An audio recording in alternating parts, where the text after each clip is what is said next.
in a minute, I swear.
Let's get dangerous. And yeah, we were getting a little bit too dangerously close to the beginning of the show with our discussion here on something that we're going to talk about on the show as of right now, because it's a good thing. Don't get me wrong, it's a good thing. You're going to enjoy it. But welcome to Comic Book Spectrum. We're back for another Thursday here. So we got the whole gang, and Cliff is still now he's unmuted. Yes, we're here. What's wrong? I have much better things to talk about than I did last time I was on here. Okay. Well, that's a plus. I'll make it quick. There's no make it. I mean, mine's not going to be long. I'm just letting you know. If you weren't a fan of me going off about Lobo and Scotty Young, you'll like this better. No, sometimes we need that release. Yeah, we don't have to agree on everything, and I've gotten passionate about stuff. I've gotten very passionate about stuff. I'm not apologetic. And I told my LCS to burn all the copies of Lobo he had and mail the ashes back to DC. Okie dokie. I've not been that passionate, but hey, I threw away all of my Sandman books, including my digital ones. I finally found out how I could delete the digital ones off Kindle. So that's all gone. Well, you're a better human than I am, because I have the absolutes, and after what I paid for those absolutes, they ain't going nowhere. I had the anniversary editions. Yeah. So, but yes, I thought the absolutes looked really nice on my shelf, and they were a lot cheaper than trying to get the whole series and individual issues. But still, people were very proud of those absolutes, and I'm not getting rid of them. So. Oh well. I just, what we all have to do how we feel most affects us, and as someone who has been a victim of that, it was just for me the better thing, the choice to make. And I totally understand. But I'm not saying everybody should throw away their copies. It's like no. I know I'm as much as it saddens me, I'm not supporting anything else he does, but I love Sandman. I will pinch my nose when I think about him and read it, but I can't do that. Courtney and I watched Good Omens, and it's just a movie. The season finale is a 2-hour movie, but it keeping with whoever they got to replace him in the writing. Kept the quality of the writing, and I will say, as I said last week in my review, I got the ending that I wanted, just not in the way I expected it. But it was, Courtney and I had a lot of fun.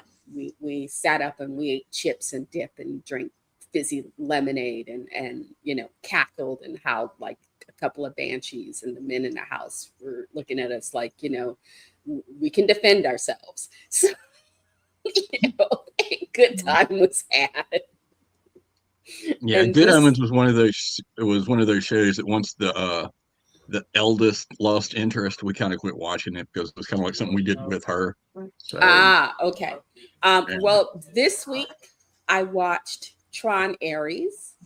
I finally have somebody that have watched it, so I can talk about it in depth, and that's what you caught us in the middle of. Yeah, we were kind of discussing it. I am also starting on. I got this as a present for myself because my mom gave me some Mother's Day money. I got myself The Hobbit. This is the graphic novel version. I saw this originally, um, 20 years ago. And we were at a bookstore in Navy Pier, and it was the hardcover edition, which was much bigger.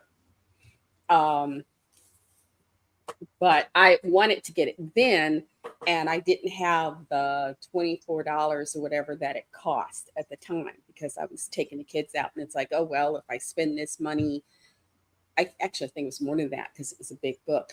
If I spend this money on this book, then they're gonna kill me because then I got nothing to spend on us in there.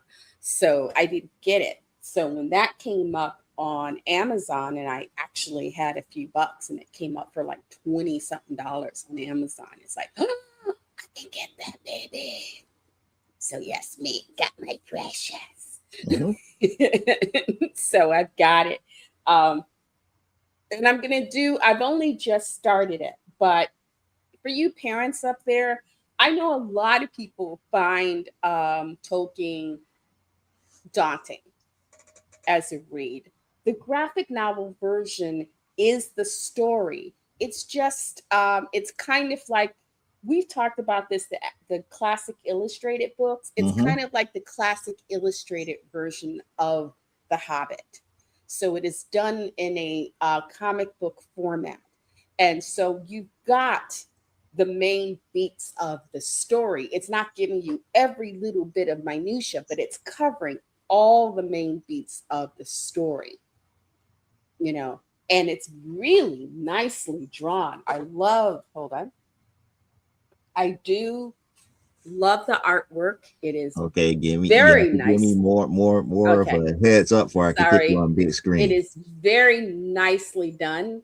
As you can see, them is spiders. You know, them is evil big spiders. But they have the artist, and Interesting I nine think panel page there. David Wenzel. Yeah, he did. David Wenzel is the artist, and he put some serious work. He like I said, I saw this about 20 or so years ago after the first movie came out. The Fellowship came out. That I saw that. Um, if you're a parent and you want to get your kid, little girl, little boy, I would say about 8 or 9. Don't go much younger than that because there are some things, as well as nicely as they're drawn, those spiders can be spooky. Smog, is Smog, and well, we won't go into Gollum. He's got his own, he's got his own issues, but if you want to help your child get a little help them improve their reading, and it's something you can either give it to the child to read on their own, and then and they can ask you questions, or you can read it with them. Let them read all the Bilbo parts, and you Gandalf and then Thorin and whatnot, so it makes it more interactive, and that way you don't get lost. And like I said, this is a lot smaller than the book is pretty weightful, just as the other ones are, but the language is a bit more accessible in The Hobbit because The Hobbit was actually written for kids. And yes, kids back then were a lot, 9-year-olds back then, especially in Britain, were a lot more well read by, a lot of British standards. The well educated 9-year-old had gotten at least a couple of Duma under, his belt. But it is a fun, I've always loved it. I've always thought it was a fun read. And I didn't have a copy of The Hobbit. So it was like I needed a copy of The Hobbit. And I originally bought it from my youngest. And he was like, he's not as big a Hobbit fan. It's like, well, that's okay. That means it's mine now. And it is, But yeah, I think I the right child will enjoy this. And if you know your child, don't buy them a book that they're not, don't put money into a book that they're not going to want to read. Um, it'd be cheaper. I think you can get the Kindle version of this, but you can order it off Amazon, and you can go to Barnes and Nobles if they don't have it in stock. They could order, Barnes and Nobles, Books a Million. It's a printed book. It's not printed by Amazon, which is why it's good. But they can order it for you, and then you can pick it up. Some comic book stores, if you know the owner of your local comic book shop, might be kind enough to order you a copy as well. You never know. And that's what I have to say. You want to get into Tron Ares now? Oh yeah, we could again. There's finer things that you and I have to talk about in that movie, because before the show, what Cliff came on, we was talking about the character Athena in the third movie. Okay, now wait before y'all get too deep into this. Mm-hmm. You have not seen it yet. I'm not going to see it, so that's fine. But where does it fall in the greater overarching Tron timeline? Okay. Because this is there what was I'm a about to lay down. So that's how let's start from the very beginning. I'm going to lay it down. Okay. First of all, it was better than I expected. I thought I was going to sit there and be very angry and bored. The second movie was a bit of a disappointment. So I thought this is going to be a bit of a disappointment, but I needed something that I could do a review of. And it's like, you know what? Let me watch Ares and see. And like I said, it was better than I expected it to be. That being said, it's not a perfect film. It is. But I'm not a huge Jared Leto fan, but I actually enjoyed him as Ares. I thought he did well. And Ares is a program, and we meet Ares at the beginning of the film when he's been You missed created. a whole bunch of parts. I'm trying to give an overview. If you're going to start from the beginning, let's start from the beginning. I was trying to give an overview. Anyway, there are three main worlds in the world of You Tron still Ares. not started from the beginning. Do this. Okay, I'm gonna let you do it. Then I'm Wait. going to clean up the stuff that you missed here. Wait, before we go into Three Worlds and all this, there was the original Tron movie. That is correct. One that they should have just done one movie and let it alone, because everything doesn't need a sequel. Then there was a reboot movie, right? No, it was a sequel. It was supposed to be a sequel. It was a sequel called Tron Legacy. Yes. Okay, so that was and a sequel they where everyone was geriatric. They no. retconned it. Okay. They have retconned Parts of it got retconned. Parts of it got retconned in Ares. Yeah. So this third one, in many ways, if you were looking for a better sequel to Tron, Ares would be the better. Ares would be it.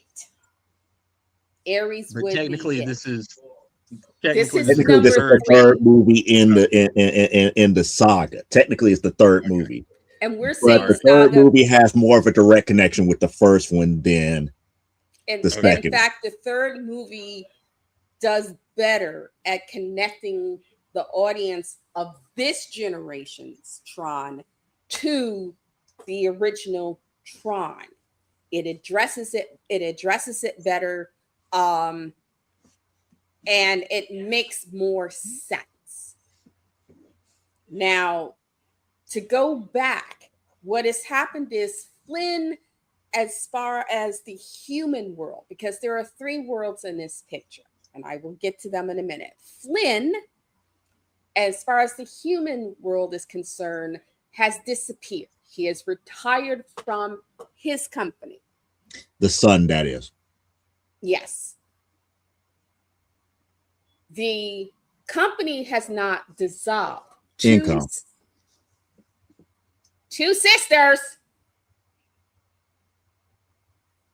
two lovely young Asian women, have taken the company, and they've done well with it. Each sister has focused on a different thing. One sister was focusing on societal needs, how to deal with hunger, housing needs, the environment, etc. The other sister was taking the games that the original Flynn had created and making them better. She reintroduced the games. They made big, they made big money. The other sister dies. Okay, This pause for a second. Flynn was Jeff Bridges, right? The original Flynn is Jeff Kevin Bridges. Flynn is Jeff Bridges. Yes. Okay. All right. Bruce Bottleitner. Was Tron. No. Was he Tron? Yes. Yes, he was He Tron. played Tron and he was a Alan, or program. AKA Alan 1. So Yeah, I'm Alan. straight up my mouth because I'm trying to let you explain. Bruce Bottleitner was a human who then gets pulled. He's a program. Flynn gets pulled into that digital world. Boxleitner is a program who fights for the users. Anyway. And everybody from my generation tried to use frisbees as a weapon after that. So. Something like that. Yes. This is why people The are using identity frisbees. disc. The identity disc. And they come into this story, but they're a little different. These are identity discs with attitude. Anyway, something that a whisper of something that Flynn had left behind was called the permanence code. Mm-hmm.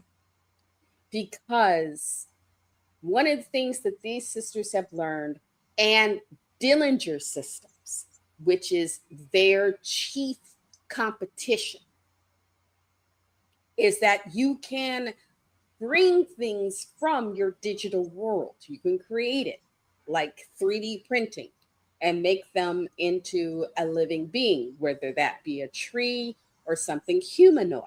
The only thing is they don't live past 29 minutes. And when we see Ares, he is, we see him first as he's been created and he's been trained, because he's been trained to become system control. He is the top dog of the system. Though the guy who runs Dillinger has made himself like, I'm your creator, as if to say, hey there, I'm God.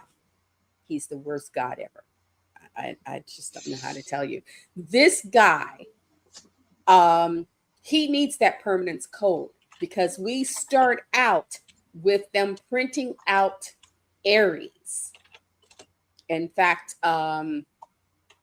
the trailer is, he gives this talk. They print out Ares and he's presenting Ares to the investors and the board. And he's talking about, he doesn't eat, he doesn't drink, he doesn't sleep, he doesn't bleed. And if by some chance he gets destroyed, I'll just make you a new one. In other words, he's disposable. We can always just make a new one if this one is lost. And he presents him as a warrior. He presents him, in other words, you don't need humans to go in the war anymore. We just send one of these guys out and they'll just wipe out all your enemy. And that'll be it. He does this presentation. They're all like, ooh, and they leave. A few minutes after they leave, Ares' physical form dissolves or falls apart, however you want to describe it, because they can't, their life within the physical world is 29 minutes and so many seconds. They can't get above that. Okay, so they can take a program and print a person that can do whatever it's programmed to do and commanded to do for around 30 minutes, and then it melts. And right? then Again, she's actually missing parts. No. Is there a Tinder extension? I can tell you every single thing, but then what's the use of someone watching a movie if I give every single thing about it? There's no surprises. You need to tell about the movie and get no, some stuff that they can be surprised by. This sounds like the best dating app ever. Can we hook this to Tinder? Is what I want to know. You are a married man. Exactly. You're the one that's thinking that's a good dating app. Yeah, like it's a good thing. 29 minutes. It's like, you know what? What happens if you get caught? That could be that 29 minutes of bliss could be 29 minutes of hell. Because No, I'm just looking at it in 29 minutes. I can do what I need to 7 times and she can still make dinner. Damn.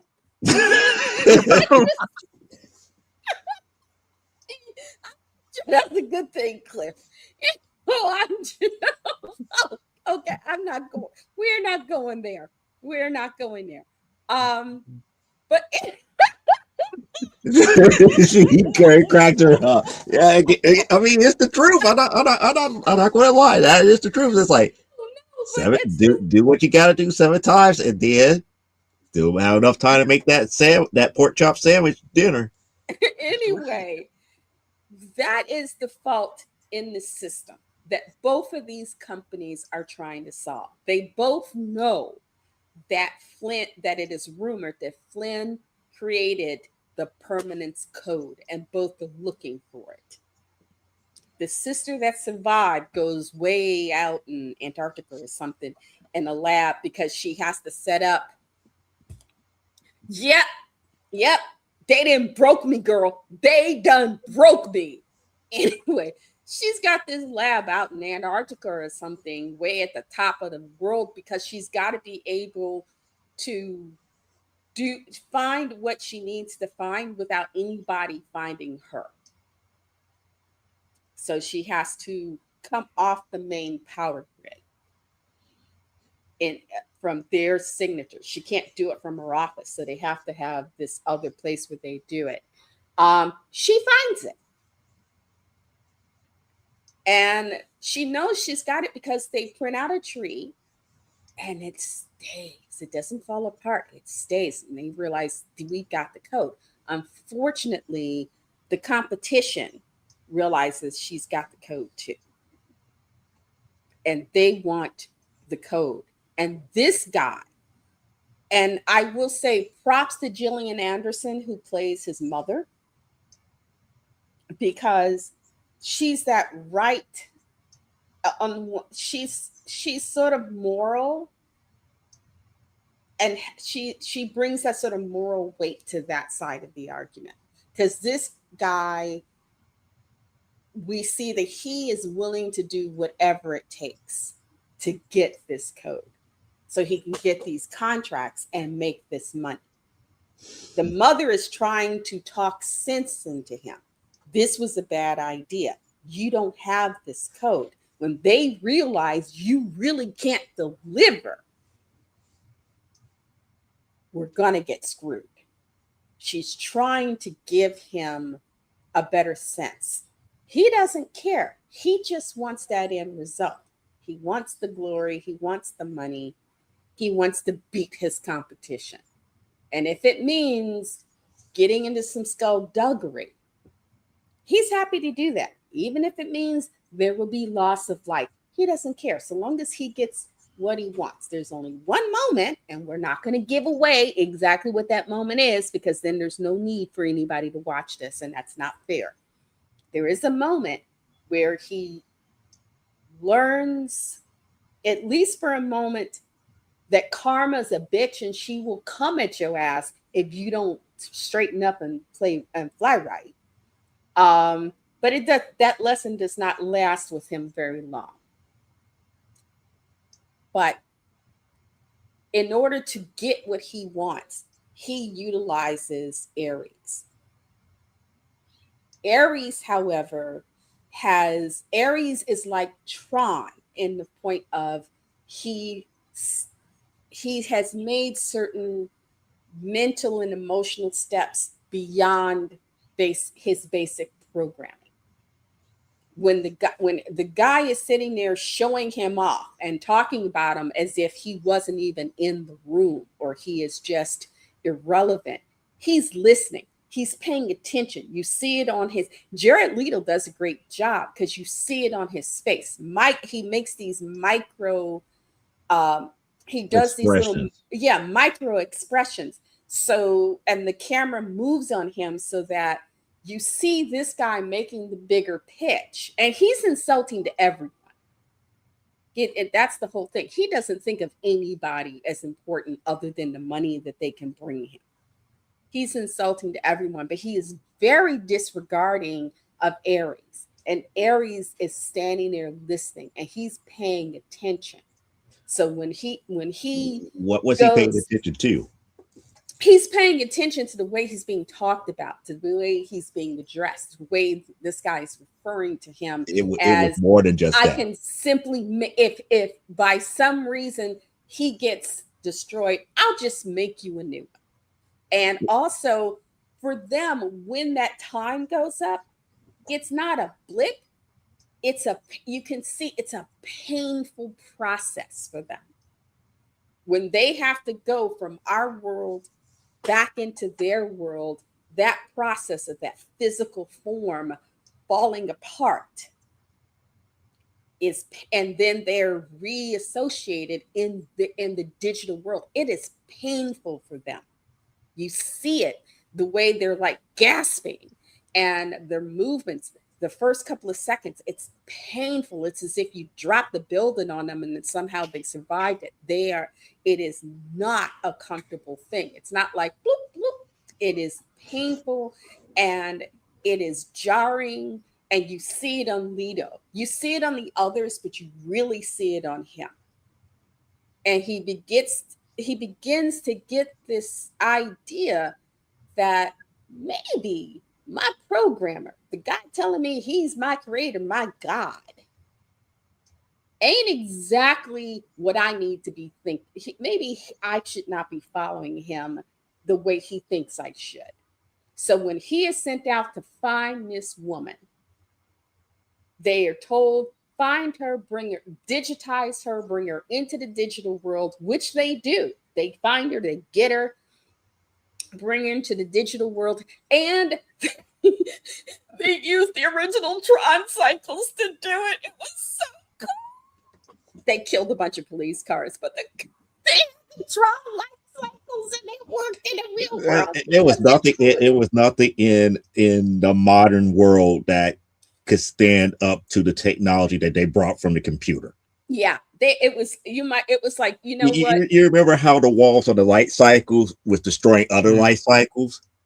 It was so wonderful. Those walls that the light cycles make were slicing It sliced the armored police car in SWAT half. vehicles in half. Poof. Luckily, They just ran straight through them and just cut them in half. And what made it worse is towards the end of the movie where they started bringing the heavy artillery. oh, those They were big destroying cities. Oh, they just There was wrecked. nothing that they could do. They was like literally like, okay, we want the girl. We want the girl. We're about to bring it everything, We got ahead of and then ourselves, some. though. There's nothing that the So modern world can do to fight it. But the They code. even brought the old what was that, the space paranoid vehicle, the yes, one they that brought that the lady like Sierra. when Flynn was trying to pilot one with the bit talking about no no no no no no no no. He got ahead of it, though. They go and they get him. They bring her back.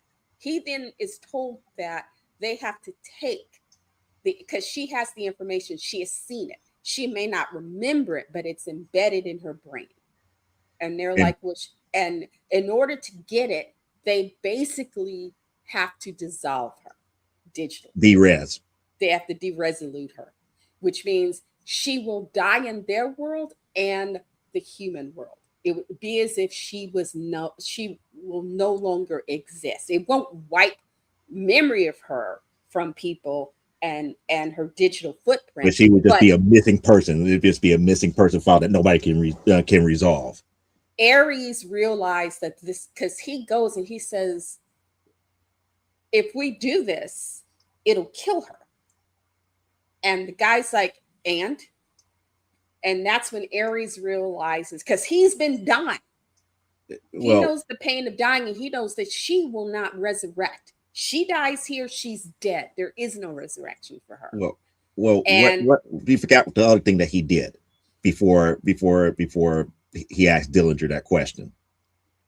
when he goes and he tells what's her name, no, that's after he asks her what he tells Athena. No, he did his own research on her. Yes, he'd been watching her He went through the files and found everything about her before he asked Dillinger.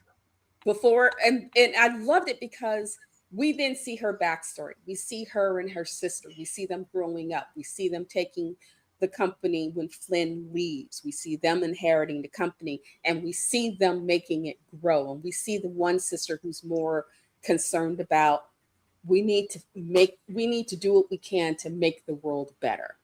And we see the other sister who's more the tech head. She's more into the gaming and the programs and stuff. But when her sister dies, it's like the humanity. Her sister represented her humanity.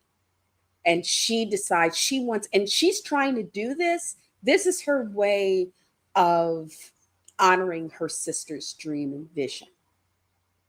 And so this means something to her. Ares learns by watching her because he's learned how to fight and all this stuff from stuff that they send people, they send things to attack him and stuff, and he gets better and better. And we see him just getting where he's top of the game.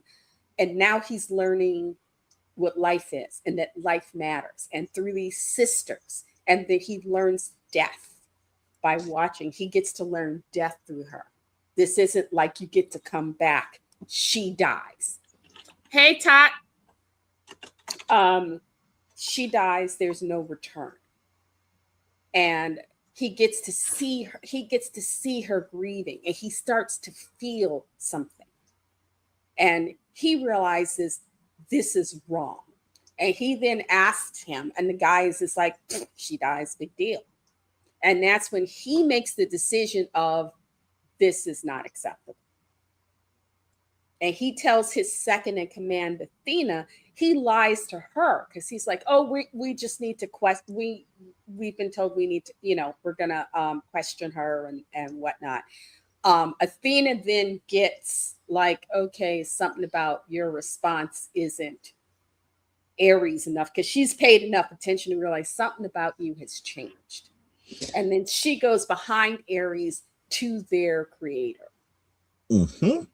Well, And not in those exact Aries, words, but yeah. Aries now has to get her out, which he does. He does successfully get her out. But the thing is she can't get him out because now once Dillinger knows that Aries has turned against him, the new order is kill her and destroy him. They then send Aries. She figures out how to get Aries into Flynn's world. So now we have three worlds. We have the human reality. We have the reality of the Dillinger digital realm. And then we have the reality of Flynn's digital realm. And Flynn's realm is now, it's not part of the internet. It is its own contained thing. And without giving too much away, I don't want to give the ending away. I don't want to give a lot of that. But by going into that realm, by meeting Flynn, which like, yes, we get Jeff Bridges. We get Jeff Bridges. By going into that realm, by meeting Flynn, he gains more. He becomes more. And the rest of the movie is for Tron is he's been given a glow up, but also he's been made human to a degree. And he has to he can manipulate both his world and act in the human world. And he then has to come back and protect this woman because Athena, she's got all the big badass toys and she's not playing. she has come to win this at all cost. And one of the things that Joe and I were discussing earlier when you came in was my feeling was that Athena, that there were certain actions Athena takes that felt spiteful. And I still hold to that, but then I look back on she is who she was created to be, who this man made her to be. She isn't it she has now, because she has now become master control, and she has basically kind of dawned on her creator. She is affecting his will, not just in their digital realm, but here in the physical realm. And she wants to get that permanence code because it means she can live. It means, and I think they kind of hint that maybe if she gets it, she's coming out and she's not going back in. Let me know where I can speak. What's his name would be happy with that because she is definitely the creature he made. And but the thing is, I think had things gone differently, she eventually would have turned on him. You know, and there's a lot of good action. There's a lot of good stuff. We get to see the bite. Mhm. I was so happy. Okay. Now Thank can you. I I lost my mind wait, because I was now jumping up and down now can I screaming fill in other parts that you missed? wait, hold on. So when they get the permanence code and they get where they can stay permanently in the human world, can they Yes. go back and forth, or is that No. it? Or they're stuck in their meat suit? Okay. That again, we're not going We're to not. They don't ruin quite. the end. We're not going to Yeah. ruin the end. But there's a lot of things that was left out that, like I said, I was waiting for my turn to kind of talk before I could fill Because it in for you to I didn't understand want the to whole give Athena away talk. the whole story because No, I I'm not going to wanted. give away the story. I'm not going to give away the story, but you have to understand some of the things in the very beginning to understand the nature, of the rivalry between Incom and Dillinger Systems here. It goes back to the first movie. Dillinger's father was the first CEO of Incom. And the He's way the that one he that gets became fired. CEO of Incom in the first movie is that he stole Kevin Flynn's video game called Space Paranoids. He fired Flynn. Flynn, opened up an arcade and he spent most of his time hacking Incom system to find the proof Space. to prove what it was. And Tron was his agent. Tron was Alan's agent, and he happened to meet up with Tron while he was in the original Incom mainframe. So that's going all the way back to the 80s. Now, the movie is fast forwarding a little bit beyond the second movie.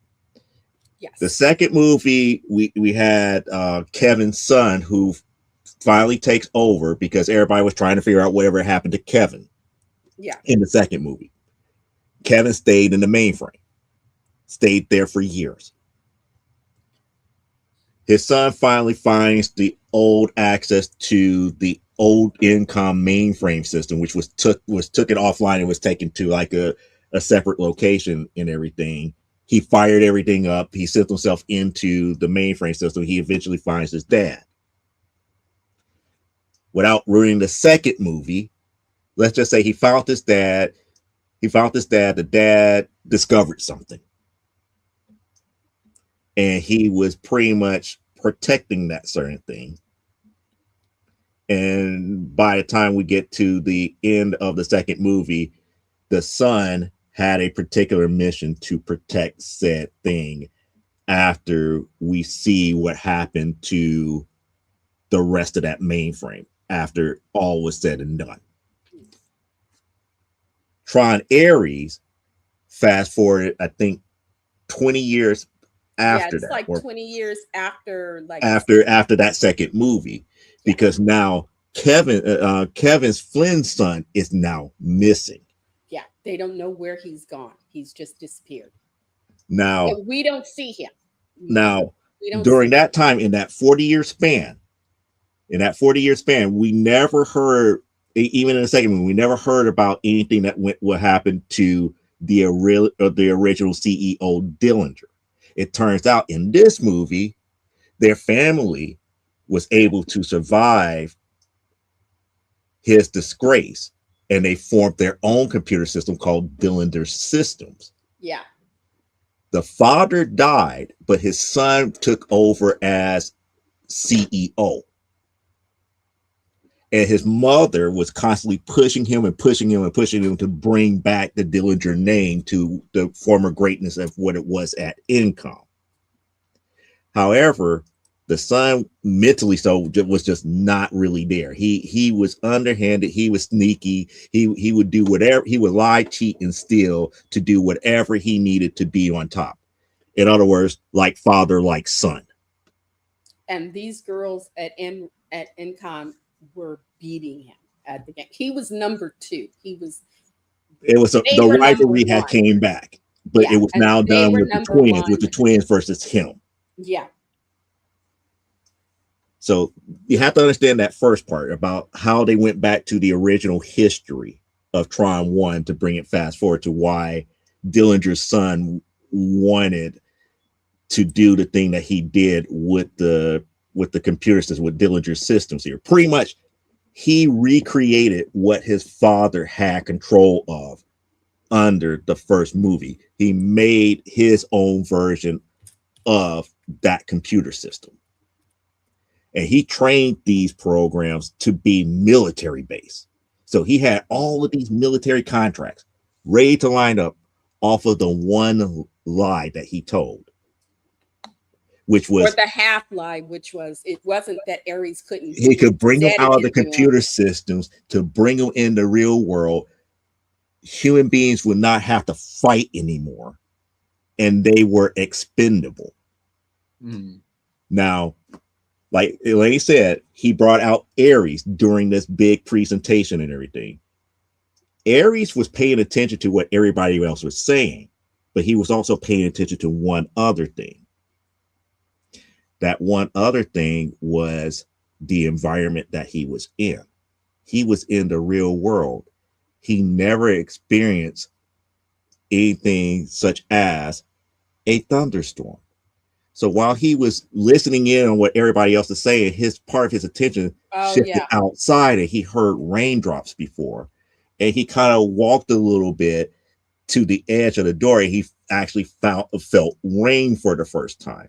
It was a new sensation to him. And he was like really paying attention. He was very astute. So anything that goes on around, he become, Jared Leto's character was becoming very astute and was like, instead of just being dumb and just saying, what is this? He's putting 2 and 2 together on his own. He was becoming more and more sentient.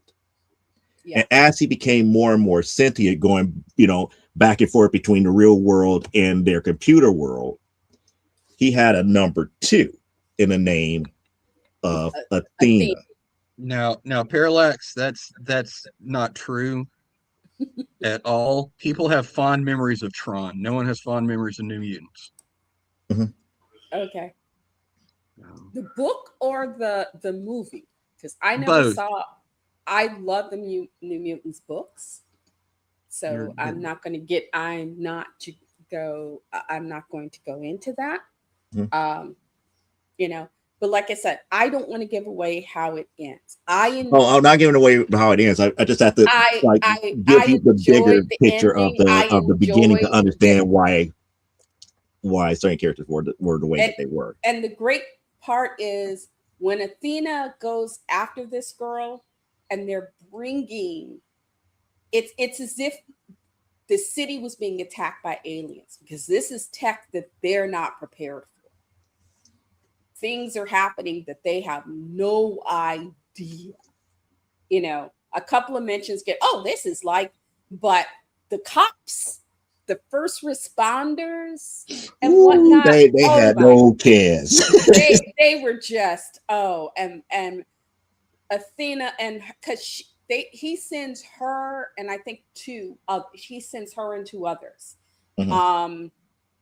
And it I felt sorry when that police. I was just happy when that police car got sliced in half. That it sliced straight through the middle, And nobody so got hurt. nobody got hurt. It was kind of like no police officers were hurt in the filming of this movie.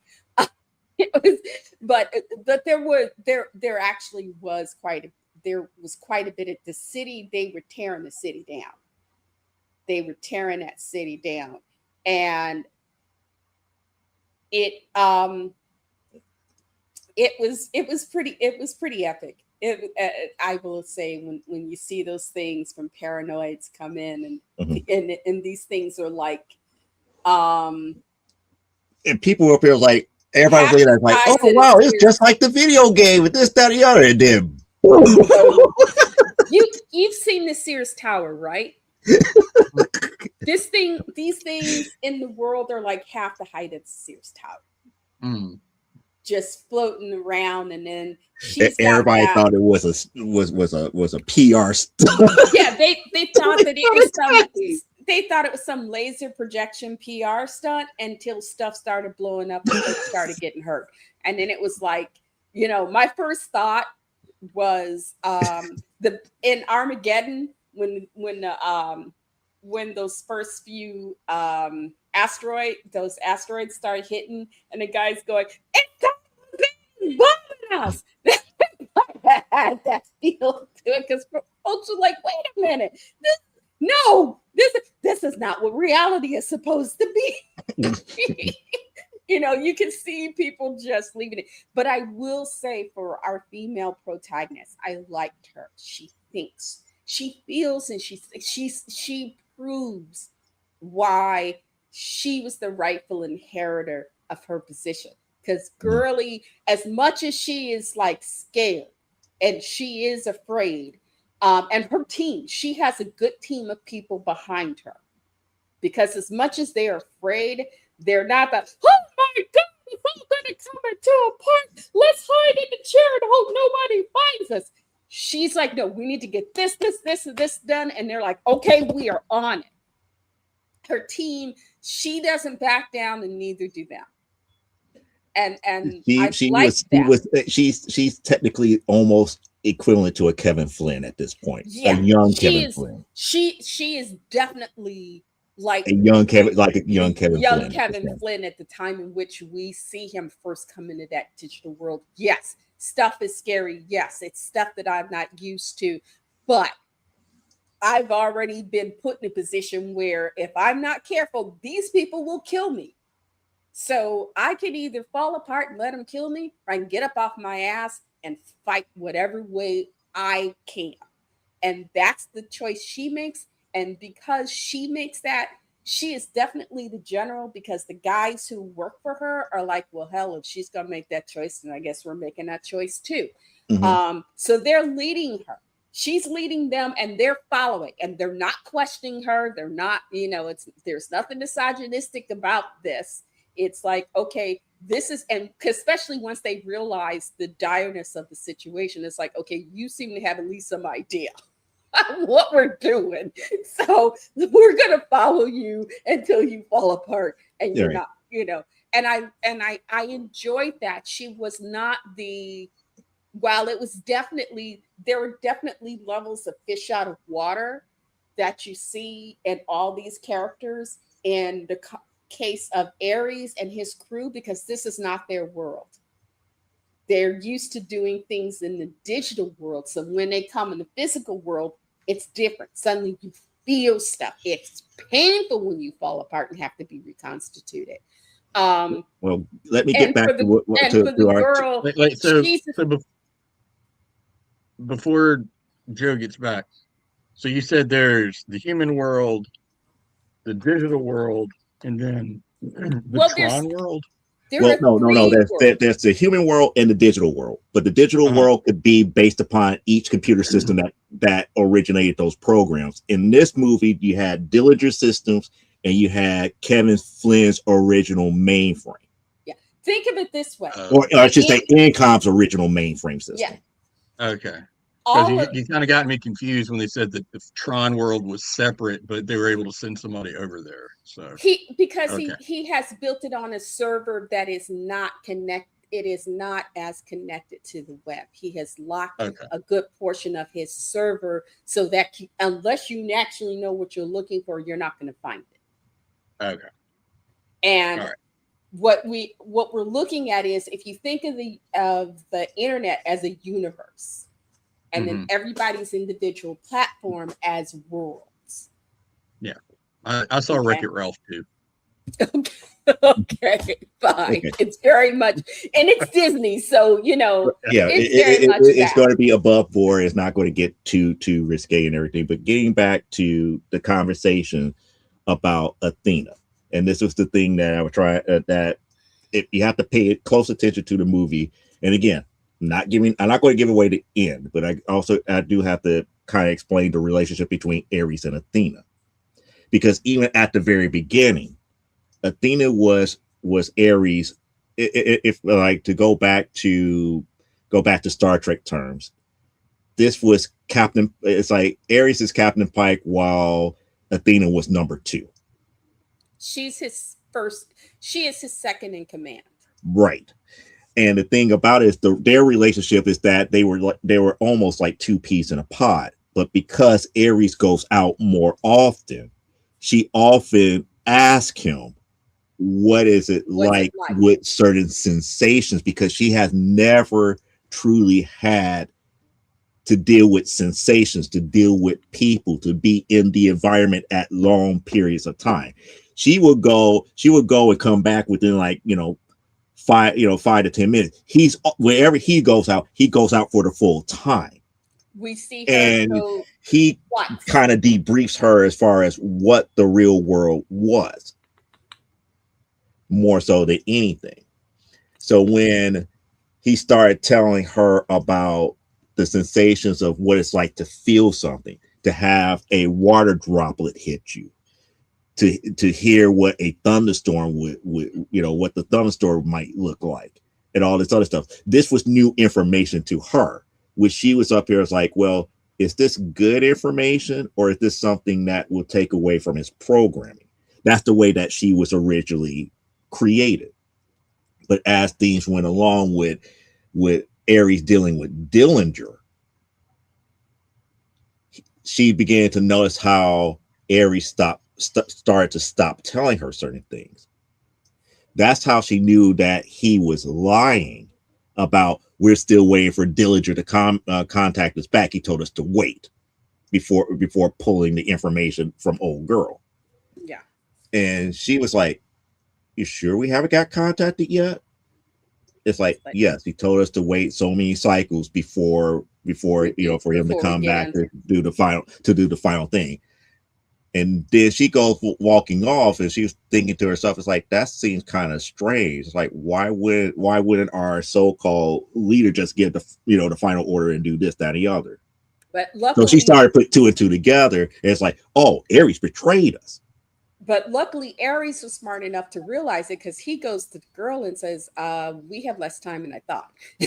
Mm-hmm. I got to get you up out of here. So he at least he's learned how to read the room.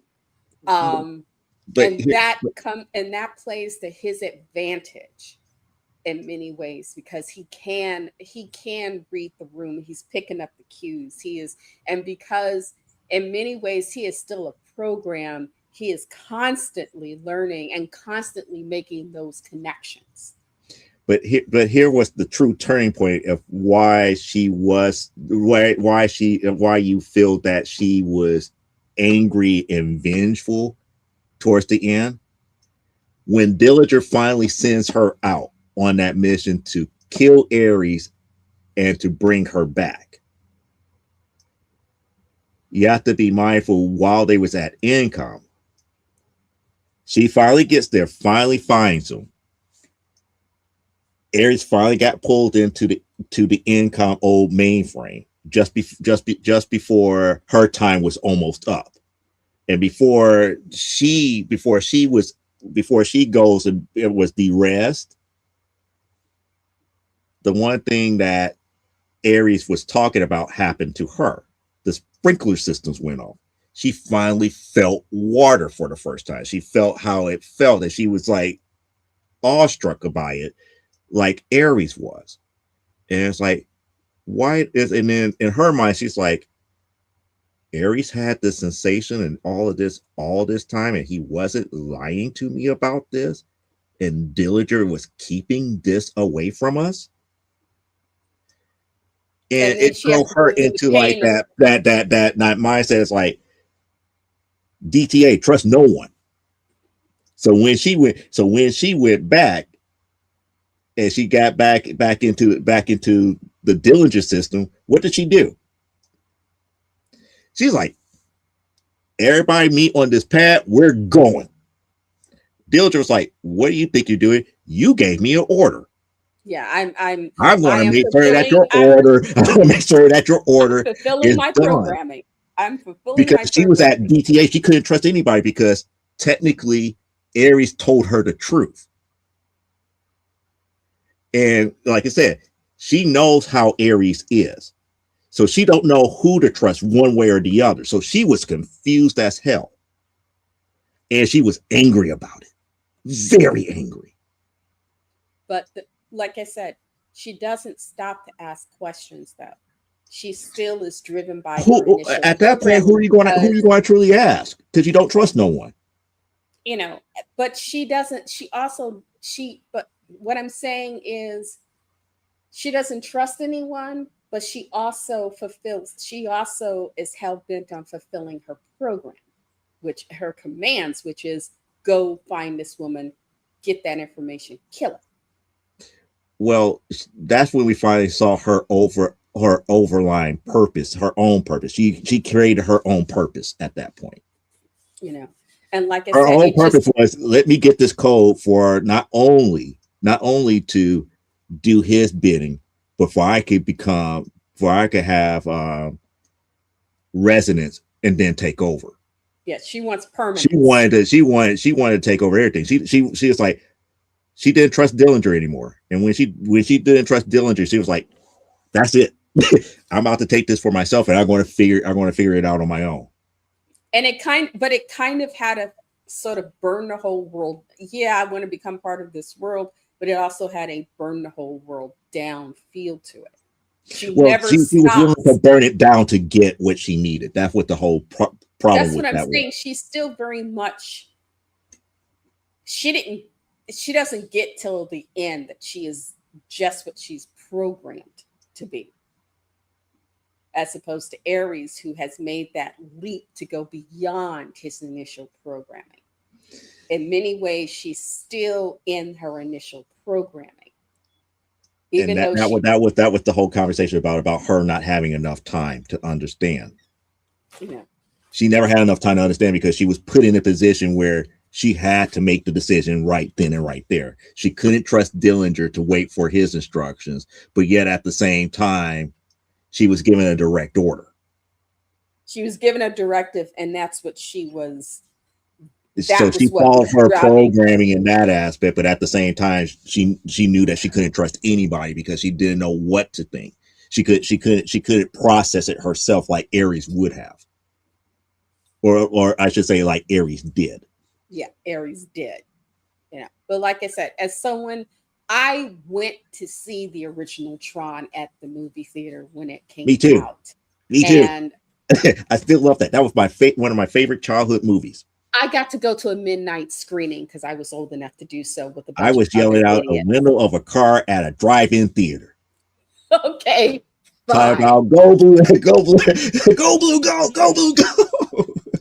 But yeah, we there were people. It Tron was great because it was one of those movies where you came out, and those of us who got it were immediately, we were talking about it, trading info, coming up with ideas and stuff. It was really great. And that small number who didn't get it just kind of stood off to the side picking, it was like a group of baboons picking, flies off each other. The rest of us were like, thinking about the possibilities and what it took to put that world together. And I like the fact that while it's a cleaned up version of that world, they didn't get too slick with it. They kept that feel of, you felt like you had gone somewhere you knew, as opposed to, oh, okay, look, they've renovated the place. Well, that's what the problem with Legacy. Yeah, they Tron Legacy totally had framed. that aspect of like, why is everything so updated? The light cycles were not the original light cycles. Everything was so manipulated and everything here. It was Disney trying to say, look, we can out Disney. It's like, y'all did it right the first time. You ain't gotta, just make sure that, clean up the resolution and stuff so things don't pixelate. But, it's fine as it was, which it was. And you clearly got the idea of that world, the human world, and then this more updated part of the internet scheme. Mm-hmm. And Dylan's platform very much reflects the man who created it. It very much reflects him. And like I said, it reflected the whole family dynasty, to be quite honest. Well, no, because Gillian Anderson, I liked her character in the point of she realized that things had gone beyond what she realized were the moral limit. And I think she was realized that a former CEO too. In those aspects, it's like, no, you have to worry about PR.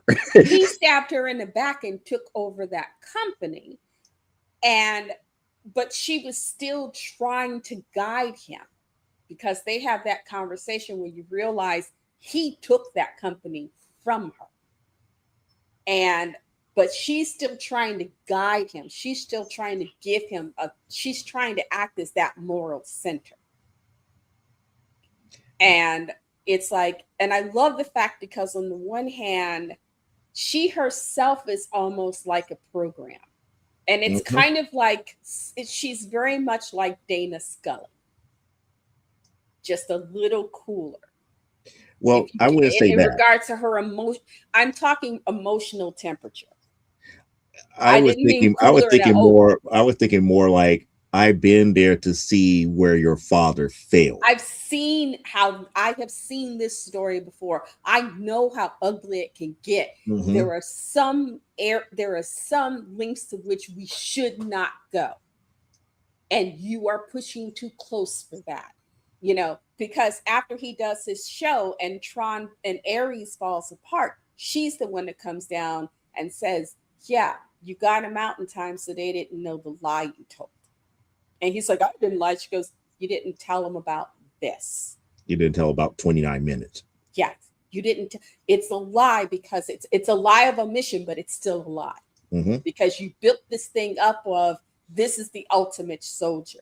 It won't back down. It can't be killed. And if it is somehow something, it doesn't bleed, doesn't need to eat, does not feel, does not think anything more than it's told.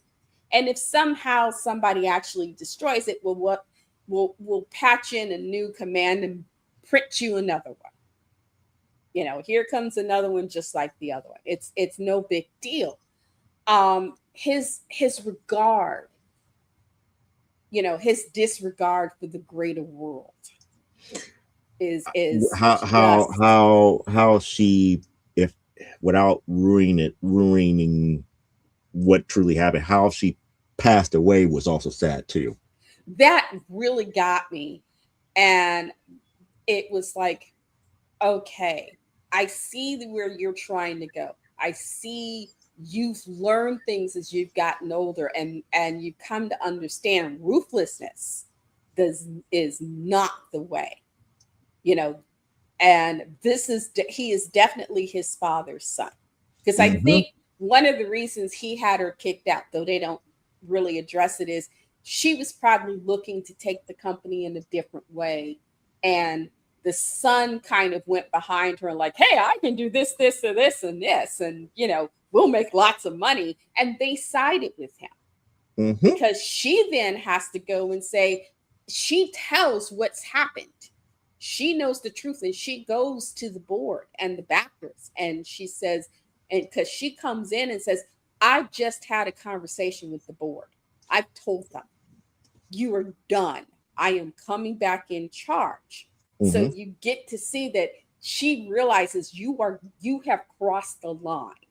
And if I don't do that line was crossed way hours. But what I'm saying is she realizes that he has reached a point where he is going to take everything down with him. And she is trying to preserve what little is going to be left. Because he is trying, he is not looking, he's just focused on this little thing. I just want what I want, and I don't care how I get it. He's not thinking about the bigger picture, about the consequences of his action. And by the time he does, well, let's just say, again, don't give away the ending. Yeah, it's but the ending shows that they want to make a Tron 4. The ending really opens up the door for history to truly repeat itself. Yeah. And I'm not sure if I want to watch a Tron 4 just because, as you said, it's going to be, I don't see this, at least moved us in a different direction. I don't see Tron 4. Tron 4 feels more like a step backwards as opposed to a step forward and a continuation. This felt like Legacy felt like, okay, we have gone off the rails. It's not a step forward, it's a step sideways into a realm that was unnecessary. This felt more like a step forward, but what they opened the door for feels a little too much like a step back. I don't know how easily they're going to, considering the way they were taking the end of the movie and what we see at the end, getting those two stories, because we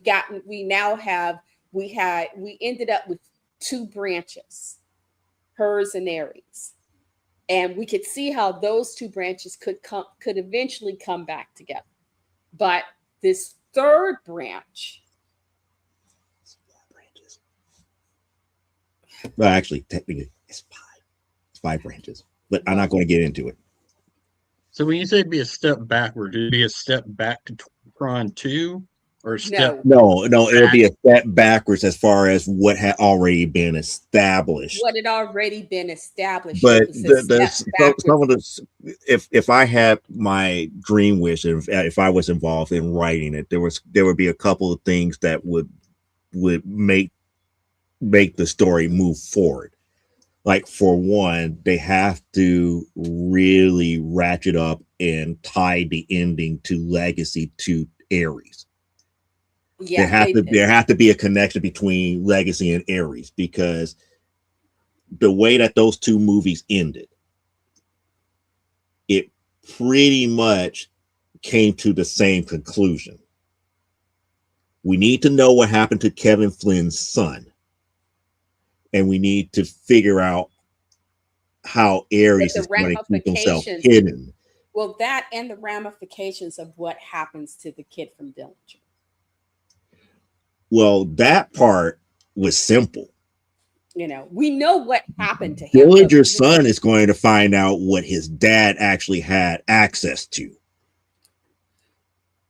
But what I'm saying is, the broader ramifications and how is it going to feel more like a clunky throwback, or is it going to feel like something that that ties those things, these disparate parts together, and pulls them forward?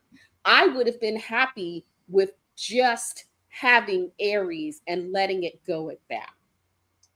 You don't have to neatly, sometimes in a story, you don't have to neatly tie up every end. It kind but some but people the end, but sometimes the you end of, want to imagine characters going beyond the point at which the story leaves them.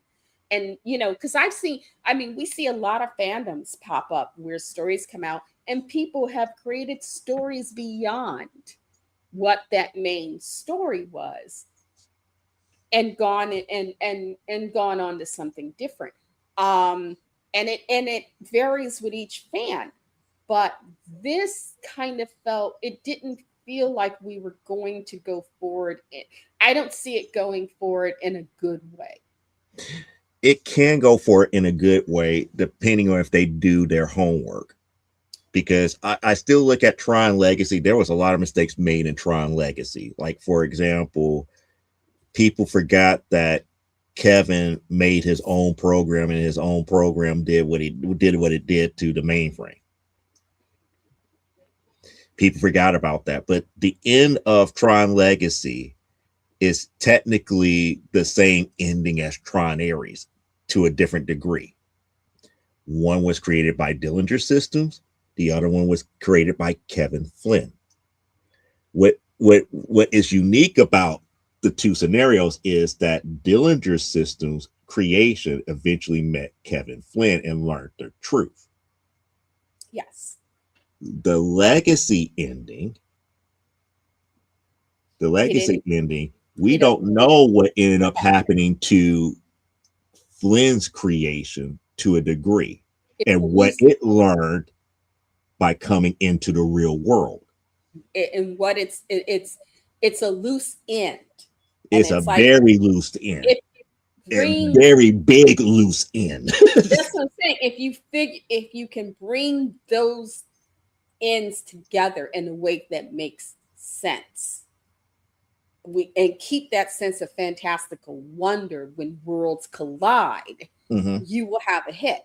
But because I have a feeling the way this movie was done is the committee wanted to do a Tron, decided they were retconning Legacy, and the smart writers and the producers said, okay, we're going to sit here and just smile and nod. Just sit there and smile and nod, smile and nod. And then when we sit down to work on that script, we're going to make something make sense. But why make so much of a nod to Boxleitner's vision in doing so? That's my whole thing. Because this has shades of what Boxleitner was going with it. And like I said, I have a feeling the producers sat down with the writers after they would meeting, because it's never one meeting to work on a script. You're until you get that go ahead, you are meeting every week or every other week, and you are getting, if your script is this thick, and I know Disney, your notes are this thick or bigger. This is the script or bigger that you've done. This is the notes that they're giving you every damn week. So knowing that meant the producer was sitting there going, just smile and nod, smile and nod, smile and nod. And then the minute they got out of that reading, grabbed his writers and said, look, we're going to give them, we're going to produce 2 scripts. We're going to give them a script that they want to see. And then we're going to write something a little better. And they're not going to see those pages until we put them on the screen and have it edited. And we do it in such a way where they've either got it explained to the audience why they put the kibosh on this project because they've spent X amount of dollars, or they're just going to have to let it go and hope for the best. And I think that's how they got this done. A smart producer said, and director and the writers said, okay, in the meeting, smile and nod, smile and nod. And then the minute they were going, they were kind of their own little version of Aries, which is how they were able to do that so well. And like I said, I am not that much of Jared Leto fan, but I did enjoy him in this. I thought he played this role very well, and to me, he was a good version of a Dillinger System version of Tron. This would have been that system. He's literally was that system's Tron. And I love the fish out of water elements where he's somewhere the world he knew and the world he's in are different. And then he's put in a whole nother world. And the rules of that world aren't exactly like the rules of either of these two worlds. But it's still a world he has to deal with. In the meantime, you've got humans being thrown out of what they think of reality. And it's like, oh shit. You know. And the one it, thing I wish they really would go ahead and retcon is the one thing that happened in Tron Legacy, and what? I just really wish that they would rewrite that some form or some fashion. And I don't want to ruin people who haven't watched it as of yet, but Okay. the way that Tron died in Tron Legacy.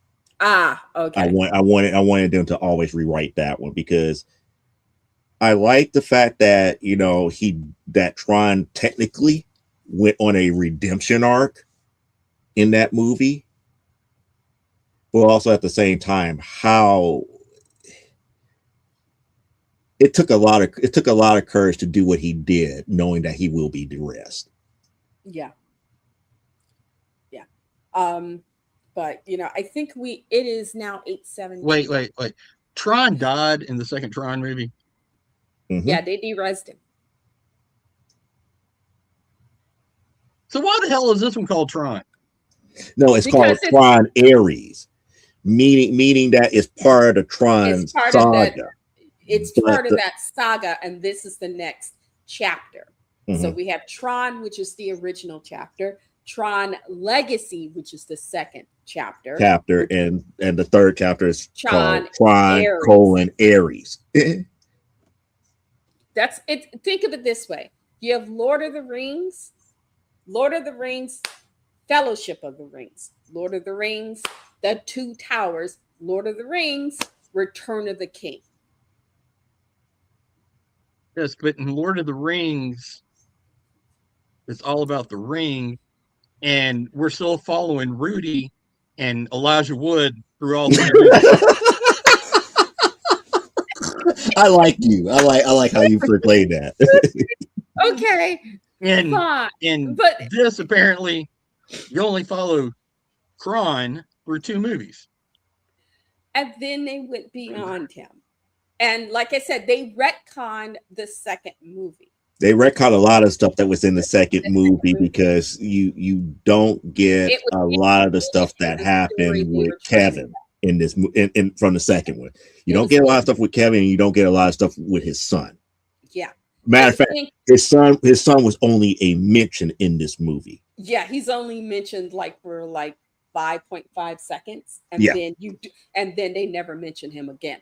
Kevin Flynn is only mentioned in the first 3 minutes of the film, and then they don't talk about they mentioned him more than just in the first 3 minutes. But it was more like, oh, you know, we saved Kevin's old stuff over here.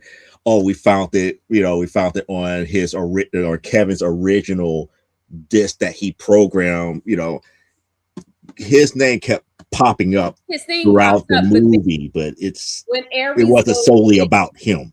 When Ares goes into that platform, goes into that mainframe, he doesn't meet Kevin. He meets Papa Flynn.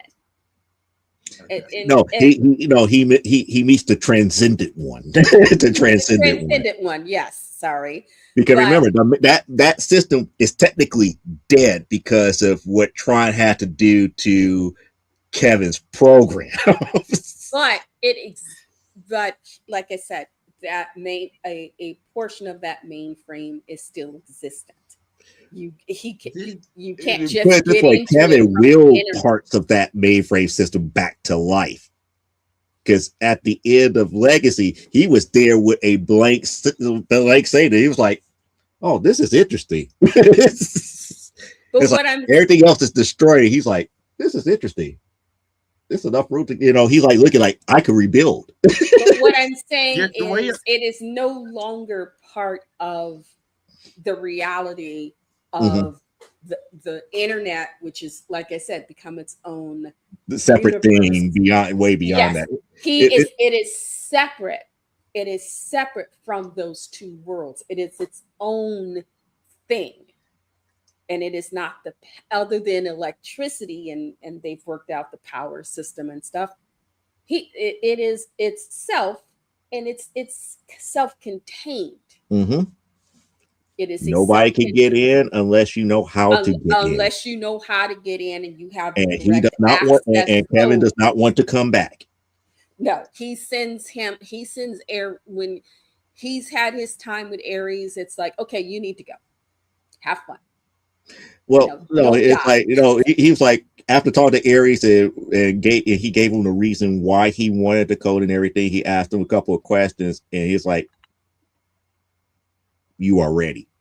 Yeah, but what I'm saying Here's my is, blessing. Now go." yeah, it wasn't like it was see you later, bye, not let's sit down and have some tea. It was like, no, baby, you gotta go. You need what you didn't come, you've seen, you've come, you got what you came for. Yeah, it's like you came, you saw, you have the right idea why I didn't, this is the reason why I only wanted specific people to even know about this code. And now, since you gave me a proper reason, here you go. Here you go, and there you are. Bye. Yep. The more y'all talk about this, the more it's starting to remind me of that late 90s cartoon Reboot. Which never ended correctly. We never got a true ending of Reboot. Reboot never ended correctly. And I think the producer, maybe the writers, having seen Reboot, was kind of like, because we know a lot of Reboot was kind of influenced by Tron in its way. So maybe this was their way of kind of going, okay, we can give sort of a pseudo reboot ending that it deserved, as well as make a good story. Because I always feel the way that movie, the way Aries ended, wasn't the producers, directors, or the writer's choice. I think that's when, unfortunately, the marketing team got up and said, you have to put this in. Well, the marketing team says, like, no, you got to get the ultra happy ending like we did in Tron Legacy. But and just have that air of mystery about what's going to happen with Aries. To put that in. But what I'm saying is that final scene with the kid from Dillinger, the post-credit scene.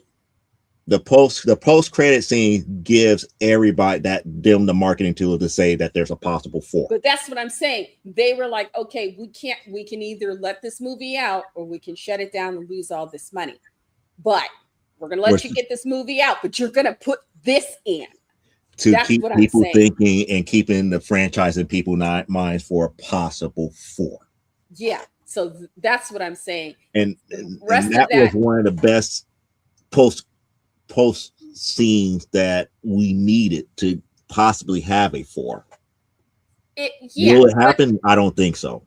But I like the idea of a possible 4. I'm not feeling the need for a possible 4. I'm not feeling the need for a possible 4. But that's just me. I was happy with this. I was happy with 1. I was happy with 2. I loved 1. 2, I was kind of like, I felt like you put people in and underutilized them in certain ways, but I'm saying that's just me. This, like I said, I was surprised that I liked it as well as I did. Mm-hmm.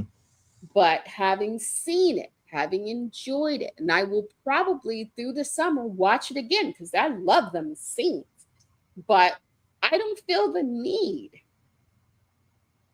for a 4. And that's just me. Someone else can watch this and go, girl, they need to make 4. Meanwhile, I don't think she's with us anymore, but we have Parallax, who has said, but no, she's just joshing. Because she says that about stuff that some people is like they even made fun of it on The Simpsons. Yeah, and everything on The Simpsons. But again, it's like that's just like anybody telling her it's like, hey, nobody gives a shit about The Simpsons. It'd be like, But that's just fandom, that's just fandom, it just is what it is. It may Like I not be said, your cup of tea, but don't I stop other don't people feel the from liking it. need for a fourth. If the I fourth would comes out, appreciate it I but I will don't need watch it. it. If the Well- fourth comes out, I may watch it. It will depend on how I'm feeling.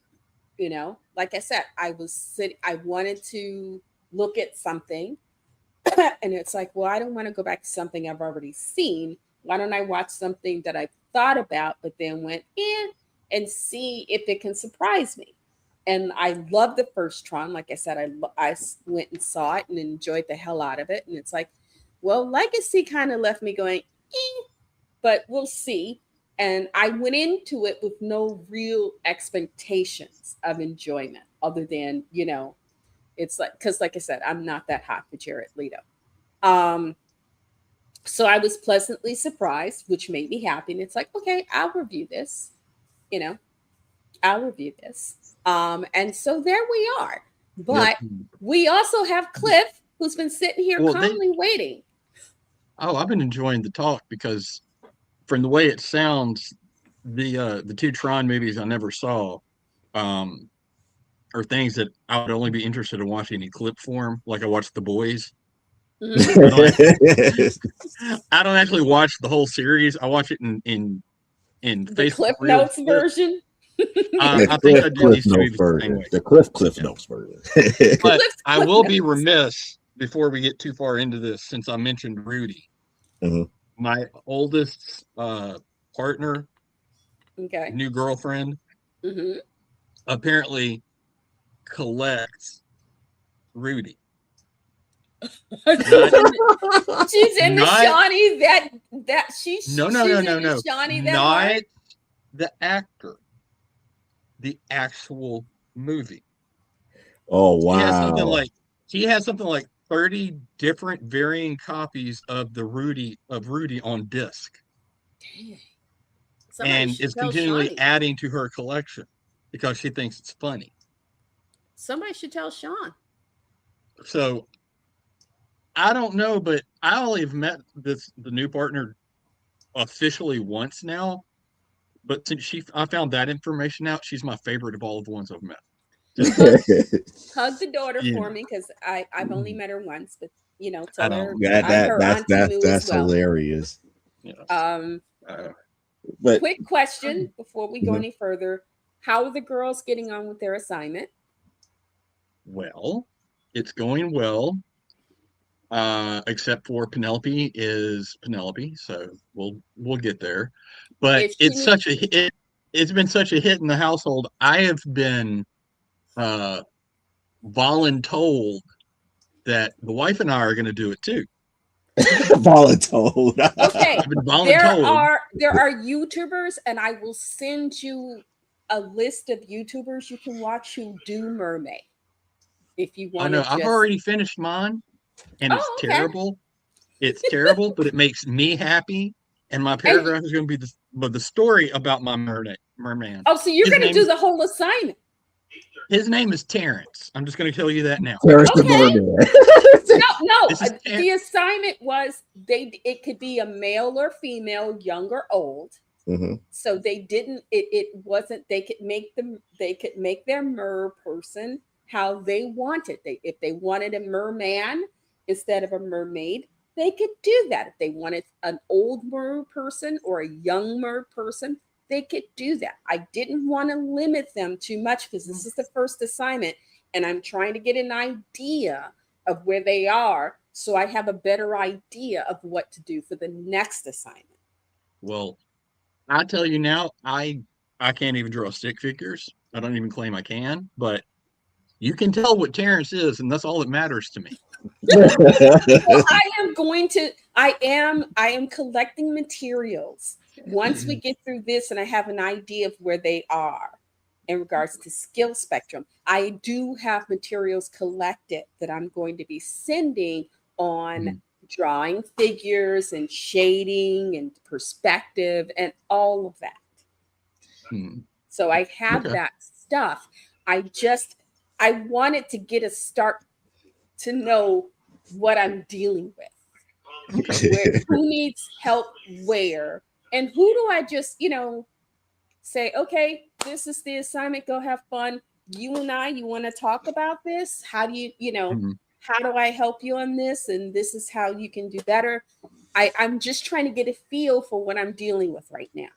So and that's why I gave them as much time, because it's like I didn't want to make sometimes when somebody out of the blue gives you an assignment and it's like you got 2 days, that freaks somebody out. And coming at the end, towards the end of the school year, suddenly you're being given an assignment. I decided, you know what, let's ease into this. Let's see how we do. And like I said, if they want to sit and talk about it, ask questions and whatnot, we'll figure out a way to make time. If I have to call, we can do video chat via Messenger. So, there are things that we can do that if we need to do that so that the girls feel comfortable. And when I'm just surprised that you guys, and I will not grade you. I will not grade you because you're not the class that I gave the assignment to, but kudos. I'll give you a star. Well, look, like I said, my thought process went all awry. So the lady's probably going to kill me if I told her what I thought about. No, don't you do it. Don't you do it. All I know is that the missus really was excited about the idea and likes us doing family stuff together sometimes. Okay. And she was all excited and like, I'm going to do a mermaid too. And I was like, oh, okay, cool. And so are you. I was like, oh. I'm sorry. I did not realize that she just went, I'm going down that road. Oh my I'm not going by myself. You coming with me. I hate my imagination. I'm used to it. So you're going to get from everyone in the household, you're going to get an assignment. I can't promise you're going to like us afterwards, but you're going to get one. So. This isn't about like or dislike. It is, what am I working with? And now that I know that this is something that might turn into a family thing, I will think a little differently about what assignments, because I was going to do something for the summer.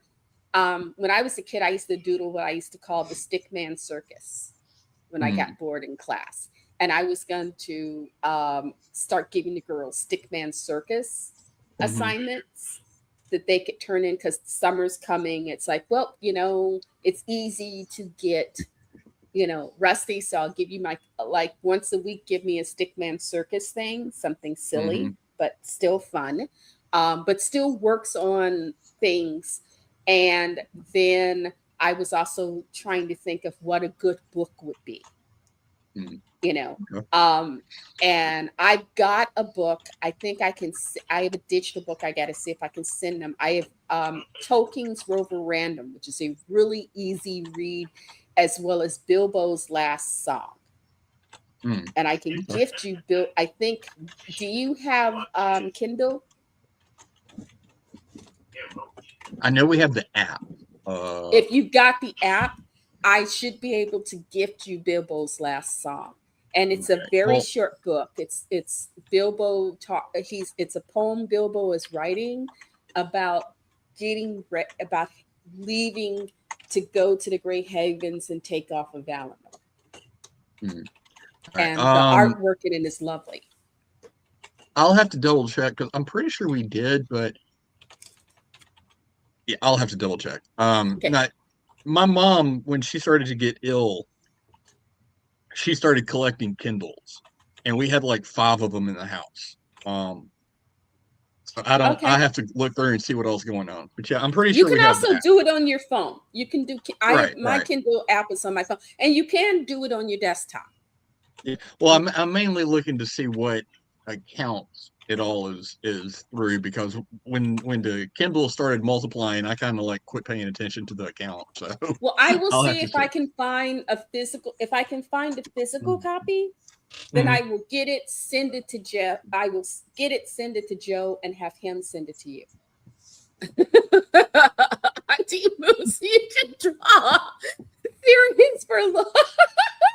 That was on my brain, and I was like, she probably going to kill me for this, but that's what you made me think with all this talk about the assignments and everything. It's like, Yeah, Auntie Moo, Edutainment. wow, I was like, if this stuff works, you should package it up and say it's the patented Auntie Moo You Can Draw series.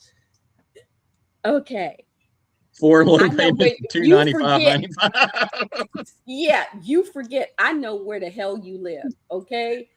So I'm just trying to make you some money. That's all I'm trying to do. It's like, hey, it's working. It's like, boop. It's like, that could Craftsy work, is but she's like going to kill me if I tell her about it. Craftsy is like $5 a month. So that no one. But it ain't Auntie Moo. It ain't Auntie Moo, but That's still, what they're paying for. They're paying for Auntie Moo. the Auntie Moo experience. They're paying for the brand, not the product. So, yeah. Anyway, I am thinking if we can sit down on the 31st. If they want, they can. Once you guys get your stuff done, go ahead and drop it to me via Messenger. So I can see it, and then if I can either individually just send it, I can send you a PDF with the grade and how I feel about it, or I can make a call, say on the 30th or 31st, and we can talk. Okay, we'll figure it out because I have no idea what's going on in the next week and a half, so we'll just figure it out. Take your time. Like I said, this is why I was trying to give you for this first time. We're still filling each other out in this. This is new territory. So we have to figure out what works best for everybody. And this is giving me an idea of, like I said, I now know we can get the assignments done if we can get them quickly enough within a couple of weeks. That's good. We'll set up 2-week assignments and stuff. If they're going to be a family thing, so that you and the missus have time to do it. You don't have to do every assignment. You might find stick figure circus fun, but you may not. Yeah, you could probably draw the stick figure Daredevil. Anyway, but like I said, I will see. I knew. See, I told you it would catch on. It would catch on. But see? I don't know if Tap wants to take lessons from me. Who said anything about if he wants to or not? You're gonna take lessons whether you want to or not, Tat. It's official. Cliff has spoken. Terrence came into life because I didn't have a choice, so Okay. Anyway, like I said, talk to the family, and then like I said, if the girls have theirs done, go ahead and send. You know how to scan them in and then send me PDFs. Yeah, I'll get them to you. Okay. All righty. So before I do my quick rundowns of these other number ones I read, okay, Joe. Yes. 2 things. I don't know if you're keeping up or not, but the saga of the Spider Cousin is continuing. Oh, and it's looking more and more like it is going to be Peter's dad and Aunt May's kid. That is the direction it looks like it's going, but we will not know until Spider-Man 1000 comes out. And I saw videos complaining about Spider-Man 1000 and the covers that were being done for Spider-Man 1000, especially the A cover. I think I'll just stick with Tom Holland in the films. And then I saw that Frank Miller is gonna write some for Spider-Man 1000. It's like, I'm not touching that with a 10-foot pole. No. Well, which would you rather have? Would you rather have Frank write, or would you have him to draw like he's been drawing as of late? I'd rather have somebody just go ahead and put him into old folks' home next to Grandpa Simpson and be done with it. Yeah, I'm sorry. There are certain things that Miller has done amazingly well. I love 300, but there are certain things that certain people do very well, and then there are certain things that certain people shouldn't touch. Okay, that's just it. We can't all do everything the same, and we can't all do everything at certain levels of excellence. Okay, Neil deGrasse Tyson, I don't think will ever make a great stripper. Okay. I'm just like, why did he go for like, okay, yeah, but then like, what, a stripper? Okay, it's like that association is like, yeah, delete, delete. But it's true. I just don't. I cannot see myself at a male strip club going, "Yo, baby, come here, let me stuff a dollar in there." I don't. I don't. I'm like, don't it's see like, me why doing not go to something like, okay, maybe a bodybuilder, but a full blown stripper? I was like, okay, No. delete. I want to see if he'll be able to give me the actual atomic weight of the sun while giving me a lap dance. So yes, No, I will go. I will go. Okay, Yeah. if it happens, I want pictures All right. Oh, and and footage. oh, second joke. see, both of his artists on his IG page, his Oh, Instagram. okay, Okay.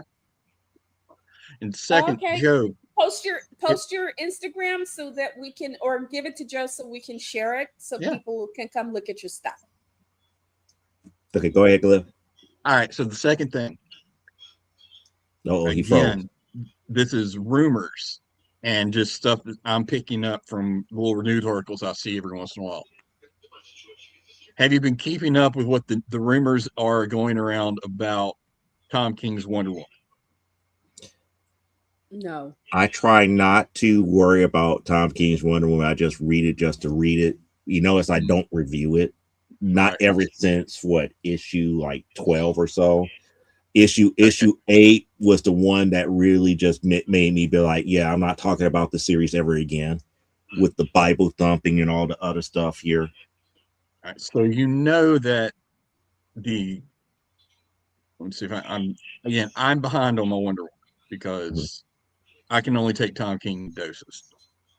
The matriarch is some kind of future evil big bad, Oh correct? man. And it's looking like, because in the upcoming issue that's either out now or about to come out, it's Trinity, Diana, and Steve Trevor traveling down the river Styx.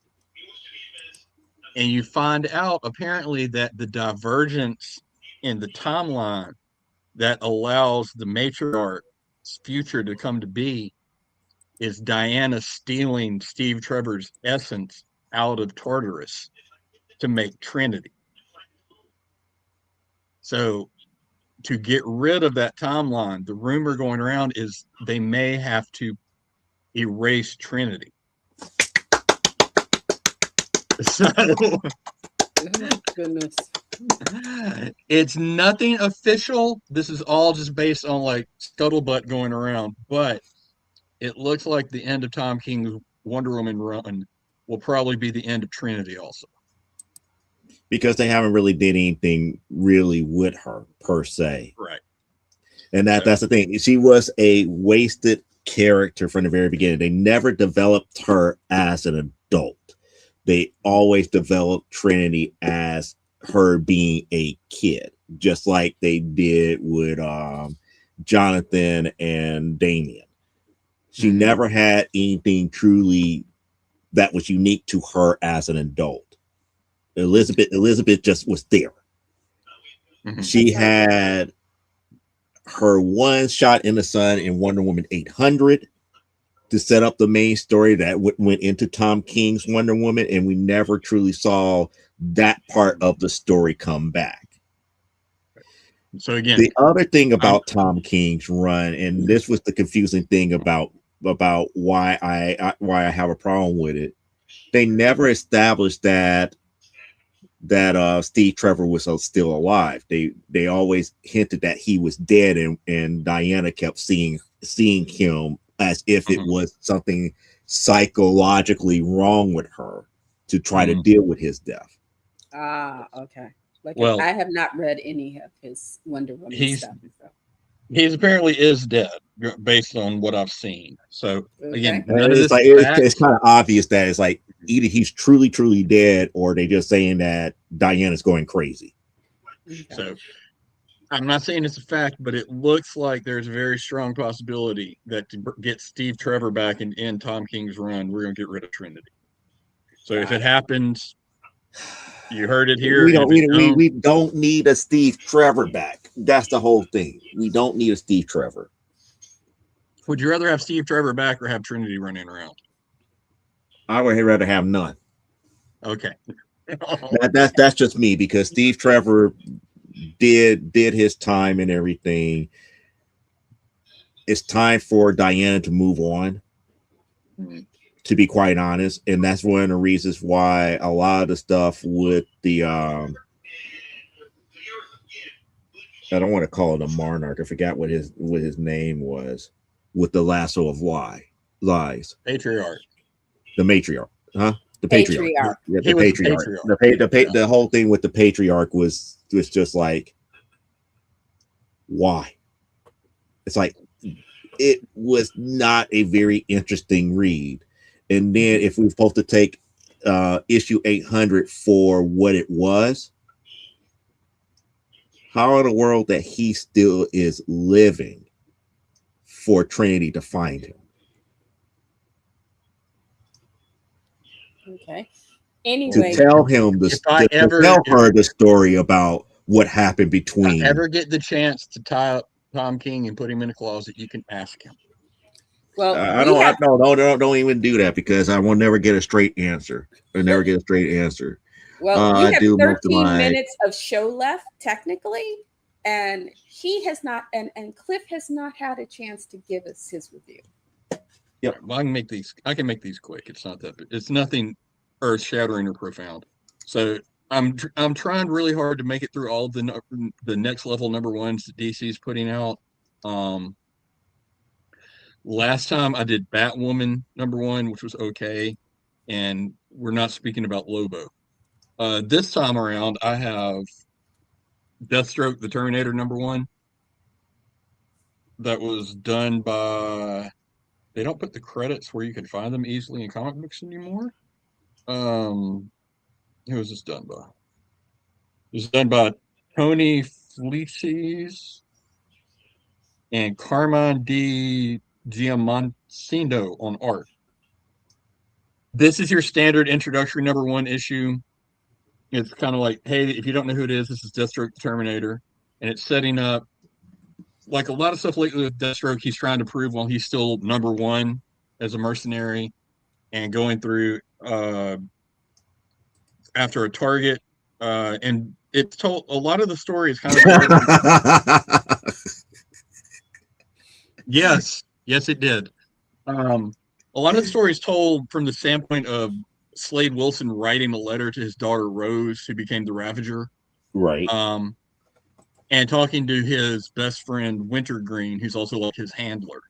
Mm-hmm. And then when you get to the end of the book, you realize that Deathstroke has been set up, and the target he was going after was just to get him into this room where his friend Wintergreen was already killed, and his corpse was in there waiting on him. And hold on, I'm going to maximize you. Oh, you want to maximize? Okay, yeah. I'm maxing. It's not showing comic book pages though, but there you go.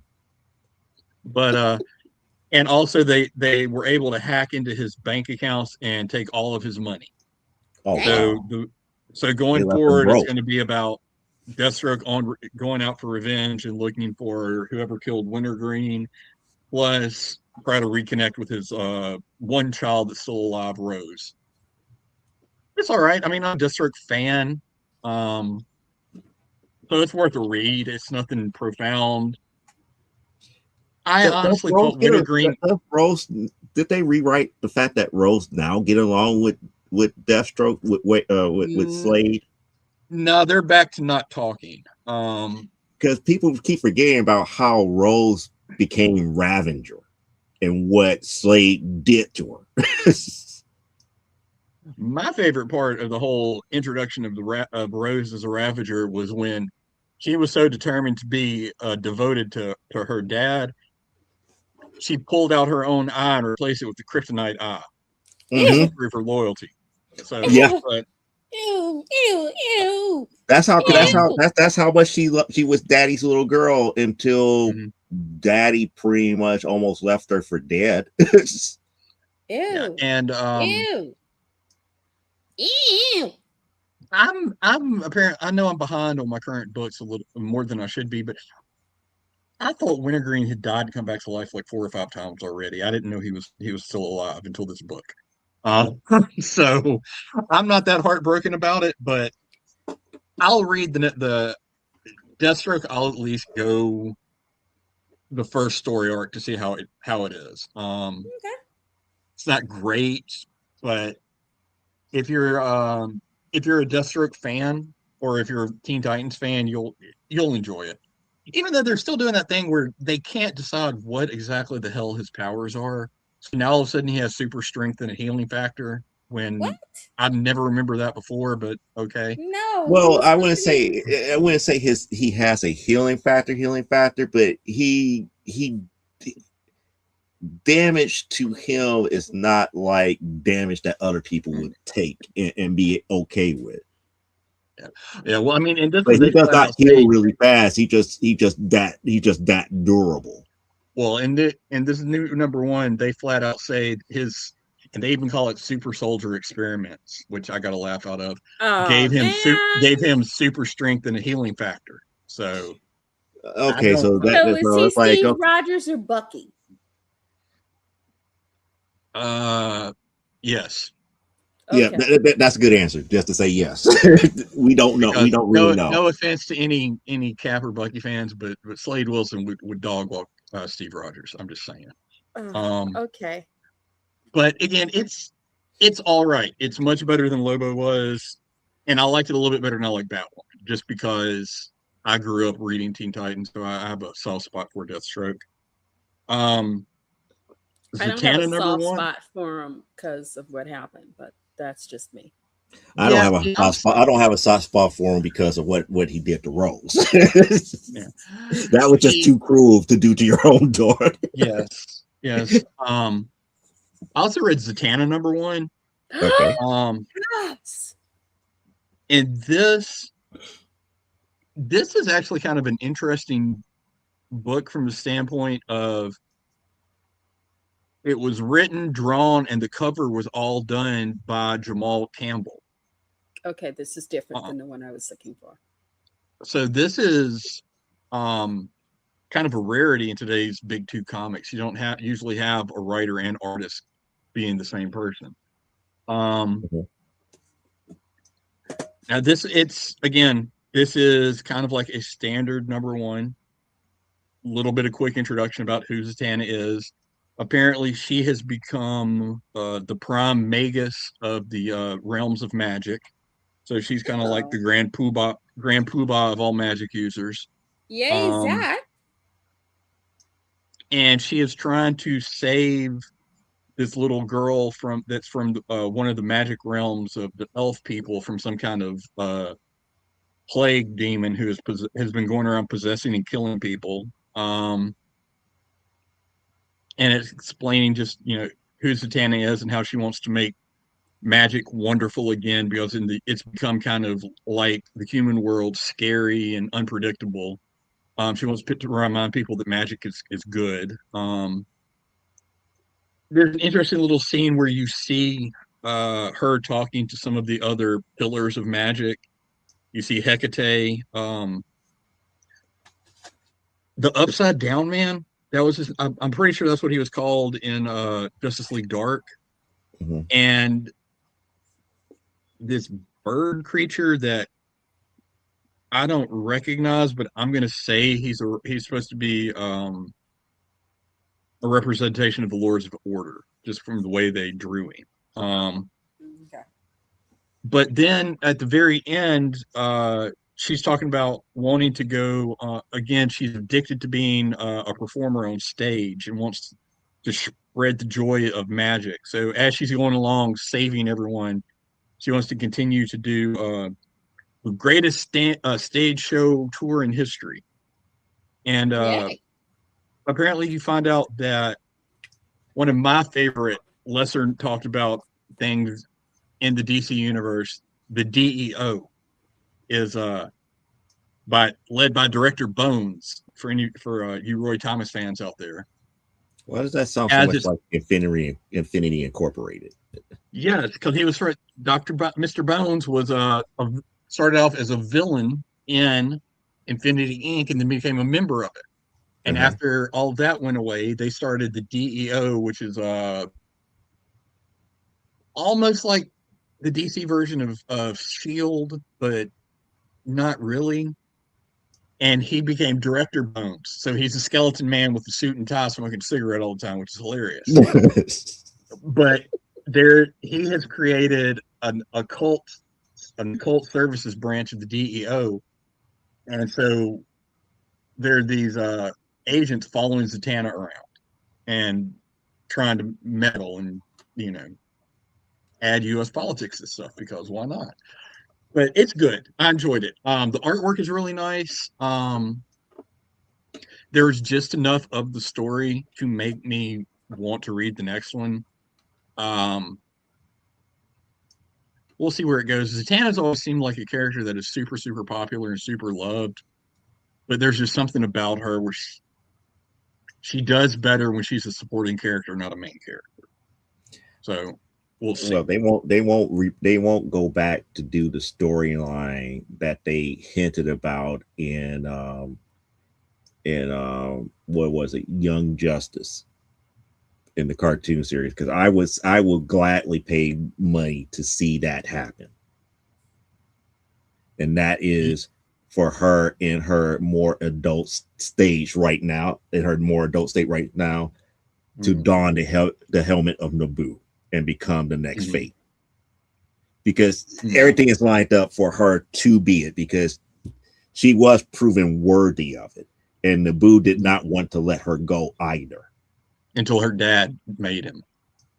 Which, that is one of the saddest damn storylines in Young Justice, where once a year, Naboo lets Zatara go where he can visit his daughter.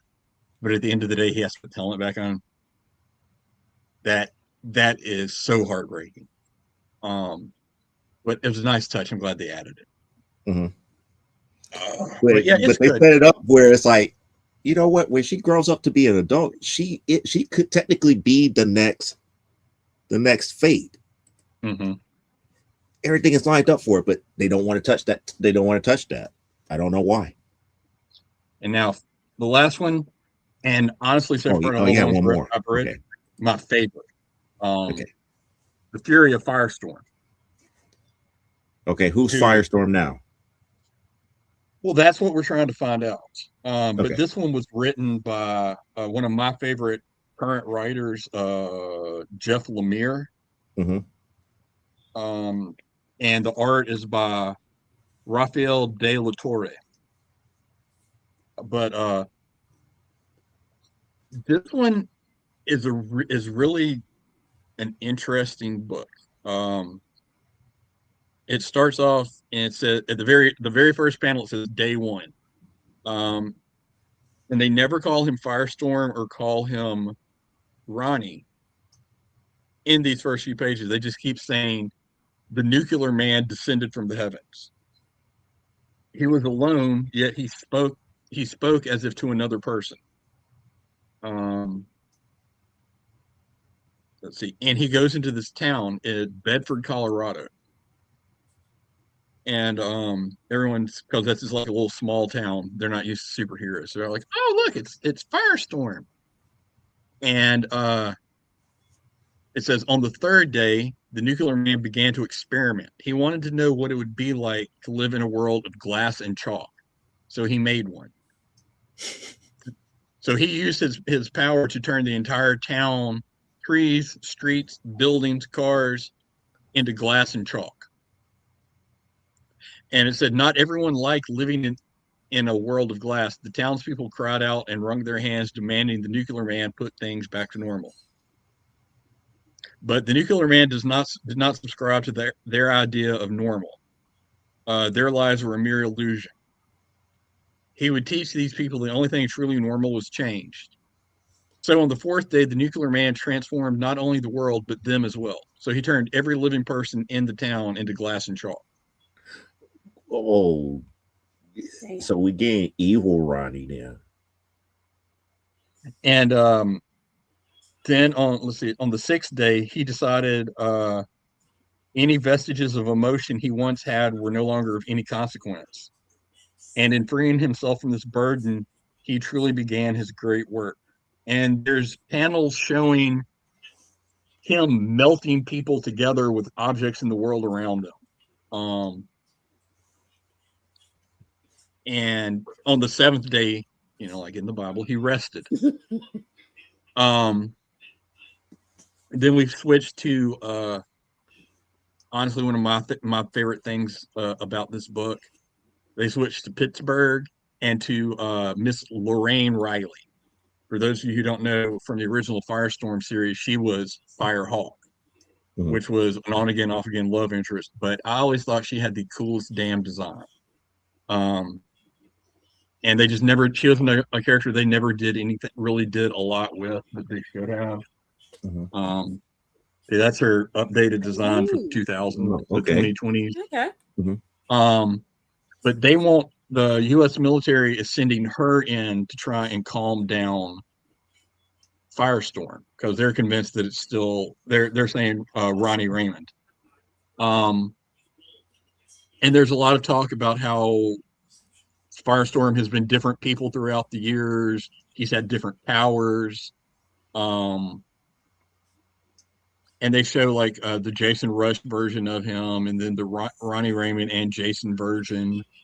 What about the Ronnie Raymond and Jefferson version, the one, the unlikely duo where we find out that Ronnie does have a bit of a racist streak in him?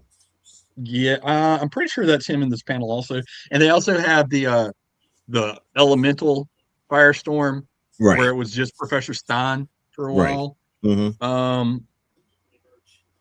So, and they're going into this town, and is Professor Stein still around? Well, apparently, because they're saying Firehawk is saying in here, the last I heard, Ronnie threw the professor out of the Matrix, and they all went their separate ways. But so they land outside this town, and Firehawk is going to go in to see if she can calm Firestorm down. And they decide they're going to send some agents with her. And they're like, and she's like, what do you think y'all are going to go in there and do? And what do you think those suits you're wearing are going to accomplish? Yeah, and they say or they don't. They said they're experimental units. They give off a tachyon aura that should make them immune to the target's matter-changing powers. Like, guess again. Yeah. Guess again. So for you old people in the room, this is where you know that these two people are red shirts from Star Trek. Yes. It's always good to be able to know who the red shirts are. Yeah. And they go into the town, and this place is truly horrible. There are humans that are made out of fire and water, and that are separating at the molecular level and being put back together constantly.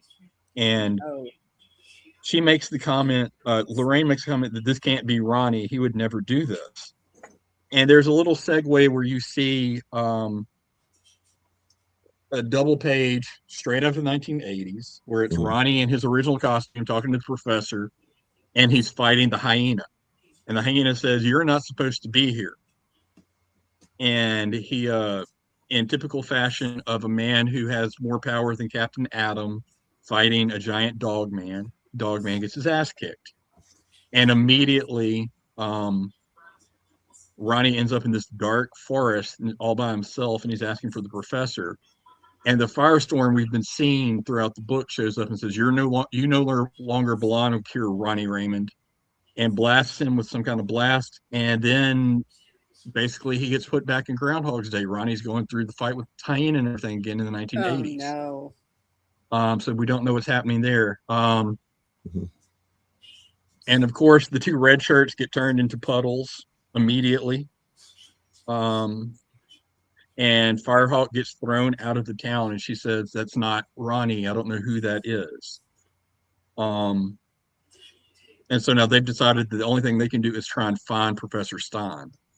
And the last page of the book is some kind of cabin off in the woods, and you see a bearded Unabomber looking Professor Stein burning all of his notes, which Oh, no. one of the notes says the Superman Project on it. So they're tying this all back into when you find out that it wasn't an accident that Ronnie and the professor were made. It was all part of this So government plan to create superheroes. so Oh, right. so somebody so the so-called accident was not really a accident. That was predetermined. Yes. Because they So always want to have something they can Whatever happened to control. Jefferson though?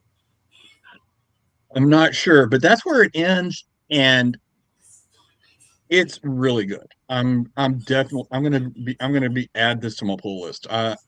Firestorm was always one of those characters that they wanted. DC admitted when they created him, created by the late great Jerry Conway, by the way. Um, he was going to be DC's Peter Parker. He was going to be the teenage hero that was always that had the Parker luck and all of that. But it never fit because the difference is Peter Parker works in the Marvel universe. Peter Parker doesn't work in the DC universe. But on top of that, Peter Parker is a smarmy little science nerd who gets a few superpowers. Ronnie Raymond becomes God. Period. I mean, because if you look at Firestorm, he is the most powerful human in the DC universe. He's stronger. His power is even beyond what they claim Dr. Manhattan's is. Wow. And they never and you that's hard to write a character like that, especially if you're trying to write him and write him as a goofy teenager. So Yeah. See, no, see, that's part of the problem here because it's like, is he truly the most powerful human?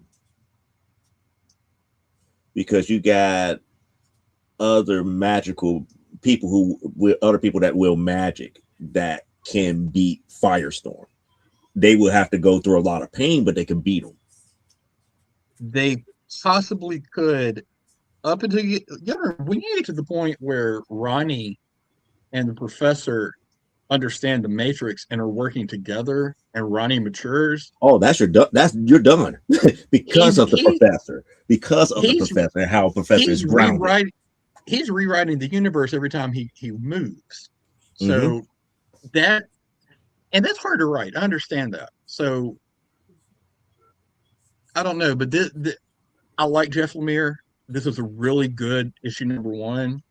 It it added that I don't want to say horror aspect to it because it's not a horror book at all. It's a superhero comic book. But that idea of showing you just how horrifying that type of power would be just to your average Fred and Ethel out on the street, like he does Mm-hmm. in the town of Colorado, is really kind of scary. And that works with it. Bringing Firehawk in is always going to be a plus to me because I always thought she was a cool character. And you want to know what's happening with Ronnie stuck in this time loop and what's going on with the professor. So I enjoyed it. I'm going to stick with that one. But yeah, plus It and brings up other I'm a questions fan for of me. Firestorm from the 80s. I always thought he had a cool design, even though he had the puffy Renaissance fair sleeves and the Human Torch head. I always thought he was a cool design, cool powers. Always liked him. So this Well, I I like have. it I'm because looking forward. I like him because he could beat Superman easily because he can make anything kryptonite. I Well, had good that news. and when he goes when you go beyond that and he gets even better understanding his powers, he can make Superman kryptonite. Yeah.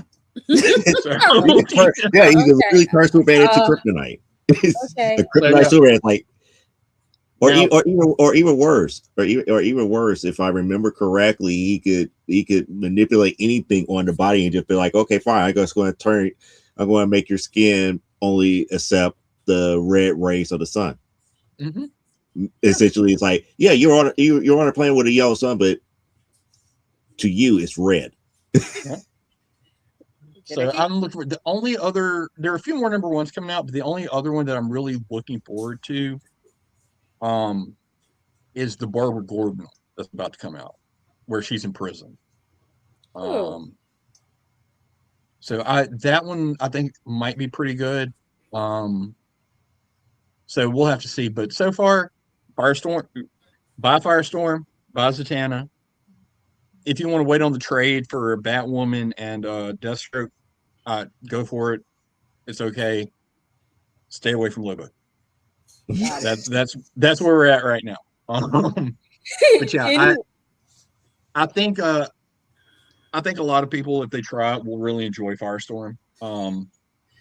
See, now it makes And me with a think lot, that it's this entity, their version of the Black Flash. That's what makes me think now. This issue number 1 makes me think, is this entity really their version of Black Flash? I can see that. Again, we're gonna have to see. But it's definitely worth the read. Now I'm not reading like most of the books that aren't getting a number 1 are getting a next level issue. Like Titans has got a new creative team and it's going to be the new Titans, so it's going to get issue 33 is like the new jumping on point. I'm not doing those because and I don't care what they're going to do. The new Titans book next year or the year after that is going to go back to the original Titans members again because anytime they ever try to make a different Titans team, it never works. So it's there. I'm going to read it. I'll probably like it because it's got Jonathan Kent in it, but it's not as reviewable as like these number 1s are. So if you're looking for any of that, talk to Joe. No, I have that's if I delve into it. Just to let you know, I almost finished completing volume 3 of The Outsiders, the only series, only volume of The Outsiders I would ever collect because it's sans Batman. got Is volume 3 the one that Nightwing's leading the team? Yeah, that's a good series. Ooh, That's a good okay. series. I liked I liked a lot of the plot twists they threw in on that one. People who So haven't I read it. finally got the final issue, and Batman finally shows up. I was like, yeah, now the series is ruined. Oh, that's the last issue. Good. I'm happy. Okay. Well, the funny thing is, it was when Batman and the Outsiders started that Batman and the Outsiders, New Teen Titans, and Legion of Superheroes were like the top 3 selling books in DC in the 80s. And this is why it was such a departure from the Batman we have today. When they had the Teen Titans and Outsiders crossover, uh, couple issues, it was specifically stated Dick Grayson is the leader of this combined team because he's the one who's a better leader. Mm-hmm. And Batman even admitted, you're a better leader. You understand your teammates more, and people like you more.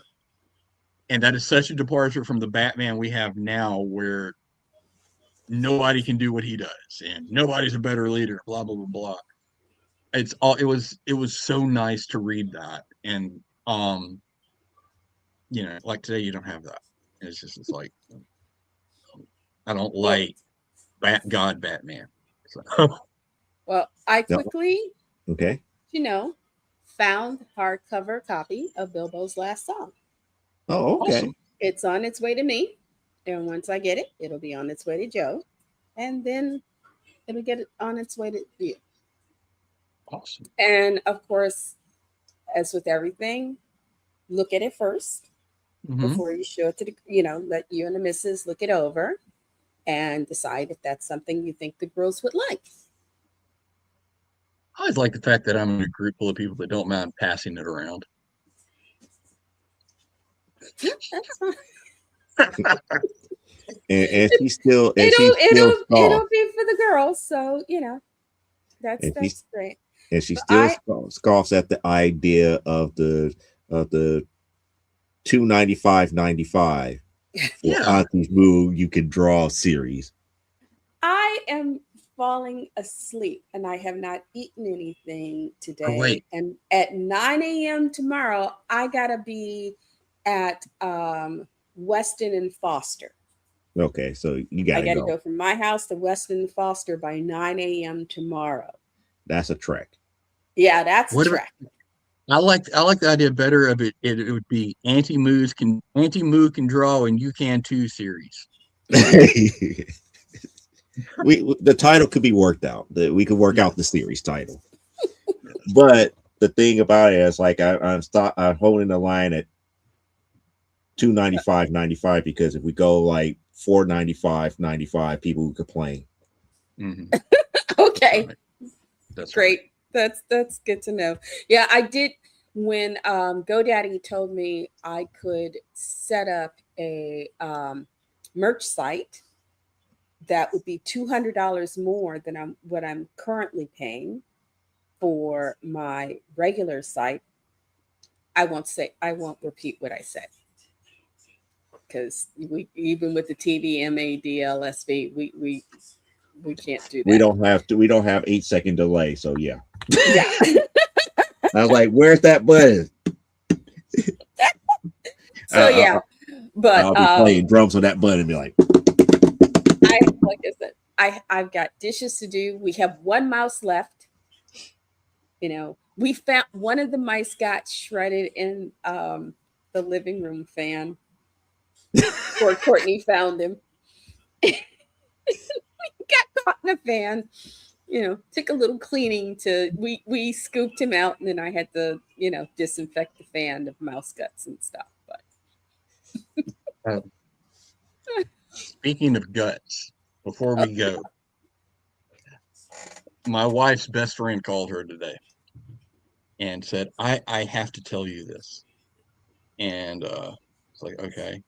She watches her niece's children sometimes.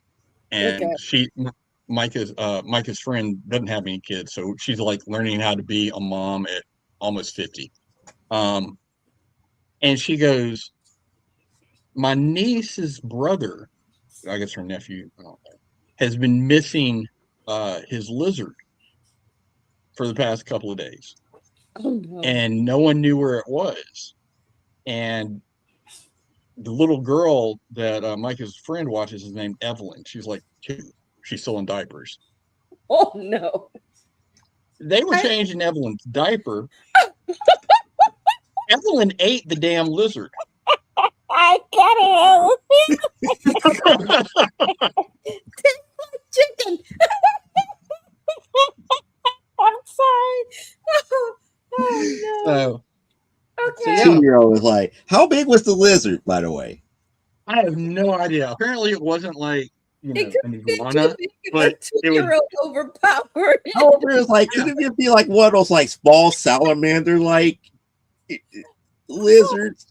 So And people were like, apparently, "Oh, there we go." when little Evie was getting her britches changed, uh, the There are missing lizard lizard men. was winking at people. So, yeah, so, yeah. Okay, I am done. I am done. I gotta How many how now I many have how many kids of that I'm age can gonna say have to that they explain pooped this out to a Courtney. lizard? I'm just like, Oh my goodness. if a lizard passed through them, what the heck? Oh my god. I mean, okay, girl. She scares I me. mean, I was like, at that point, it's like there's no need for a funeral. You just bury the diaper, throw the Yeah. diaper. But the thing is, I'm thinking now, you gotta start as she gets bigger, neighborhood pets. It's just Mhm. it's gonna get interesting. People Yeah. are gonna start looking for their dogs. Well, the niece is a big Resident Evil fan, and actually named the little girl after Evelyn from Resident Evil 7. I was like, Oh, well, that's what you get. yeah. It's like, So, oh my goodness. She Lock ate up a your lizard. oh, yeah. Wow. oh my goodness. I'm Mhm. sorry. Okay, can And I just they never would have found the lizard until she passed it. That's just messed up. And if she was this potty trained, they would have never found it. yeah, because she'd have just been able to like Mhm. dump it. Yeah. I'm gonna get out because, like I said, oh my goodness. Okay. It's like, I'm sorry. It's like that's kind of going to be like you're going to be thinking about that, trying to Oh go to yeah. sleep. It's like, Oh how do you yeah. I will be on the bus tomorrow thinking about trying to. pooping a Oh, lizard? thinking about pooping out lizard bits. I'm just like, oh my goodness. What can I say? You never know what's gonna happen on this show. you know, we're old and crazy. But thank you for, tuning in with us for another Thursday evening's worth of okay. I hope you, whether you watch us live or you come back and see this show later. If you do, you might want to take it in small bits because, oh boy, Ivy Lane. Let's caponline.com. Find my ass, send me, don't talk to me about lizard bits though, because it's, oh God. Okay, y'all take care. I'll talk to you later. I'm out. I'm out. You broke her. You broke her. Thank you for joining us. Act now and buy Auntie Moo's You Can Draw series for the low introductory price of 4 installments of $295.95. And if you act now, you'll get to join us for our summer program, which is where you learn to draw lizard anatomy. That's Auntie Moo's You Can Draw series. Thank you. Come again.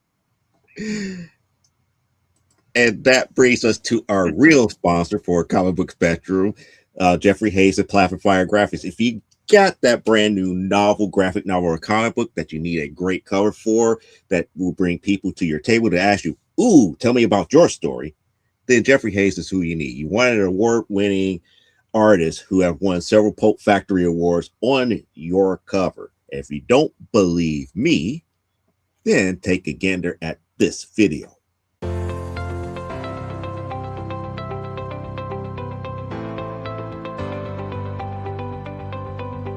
You've worked hard and written a great book. Now it's time to give it a great cover. If you're an indie author or small press publisher, Plasma Fire Graphics is your source for affordable cover illustration and graphic design.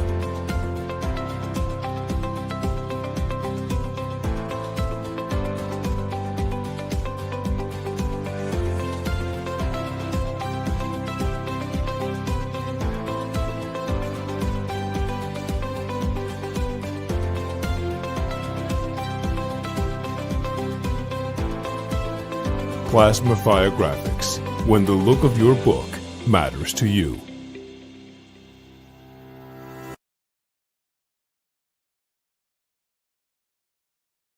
You've seen those covers? You can have something exactly like that on your novel, graphic novel, or comic book. Just reach out to Jeffrey Hayes at plasmafiregraphics.com or his Facebook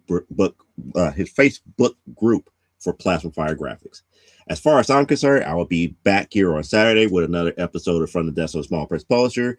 We got new comic book pickups of the week. As far as what we're going to talk about, I don't know. However, hopefully by then I will have more information as far as the YouTube channel and everything, where you can catch me on this upcoming Tuesday on the Heroes for Hire broadcast, where I'm going to get interviewed.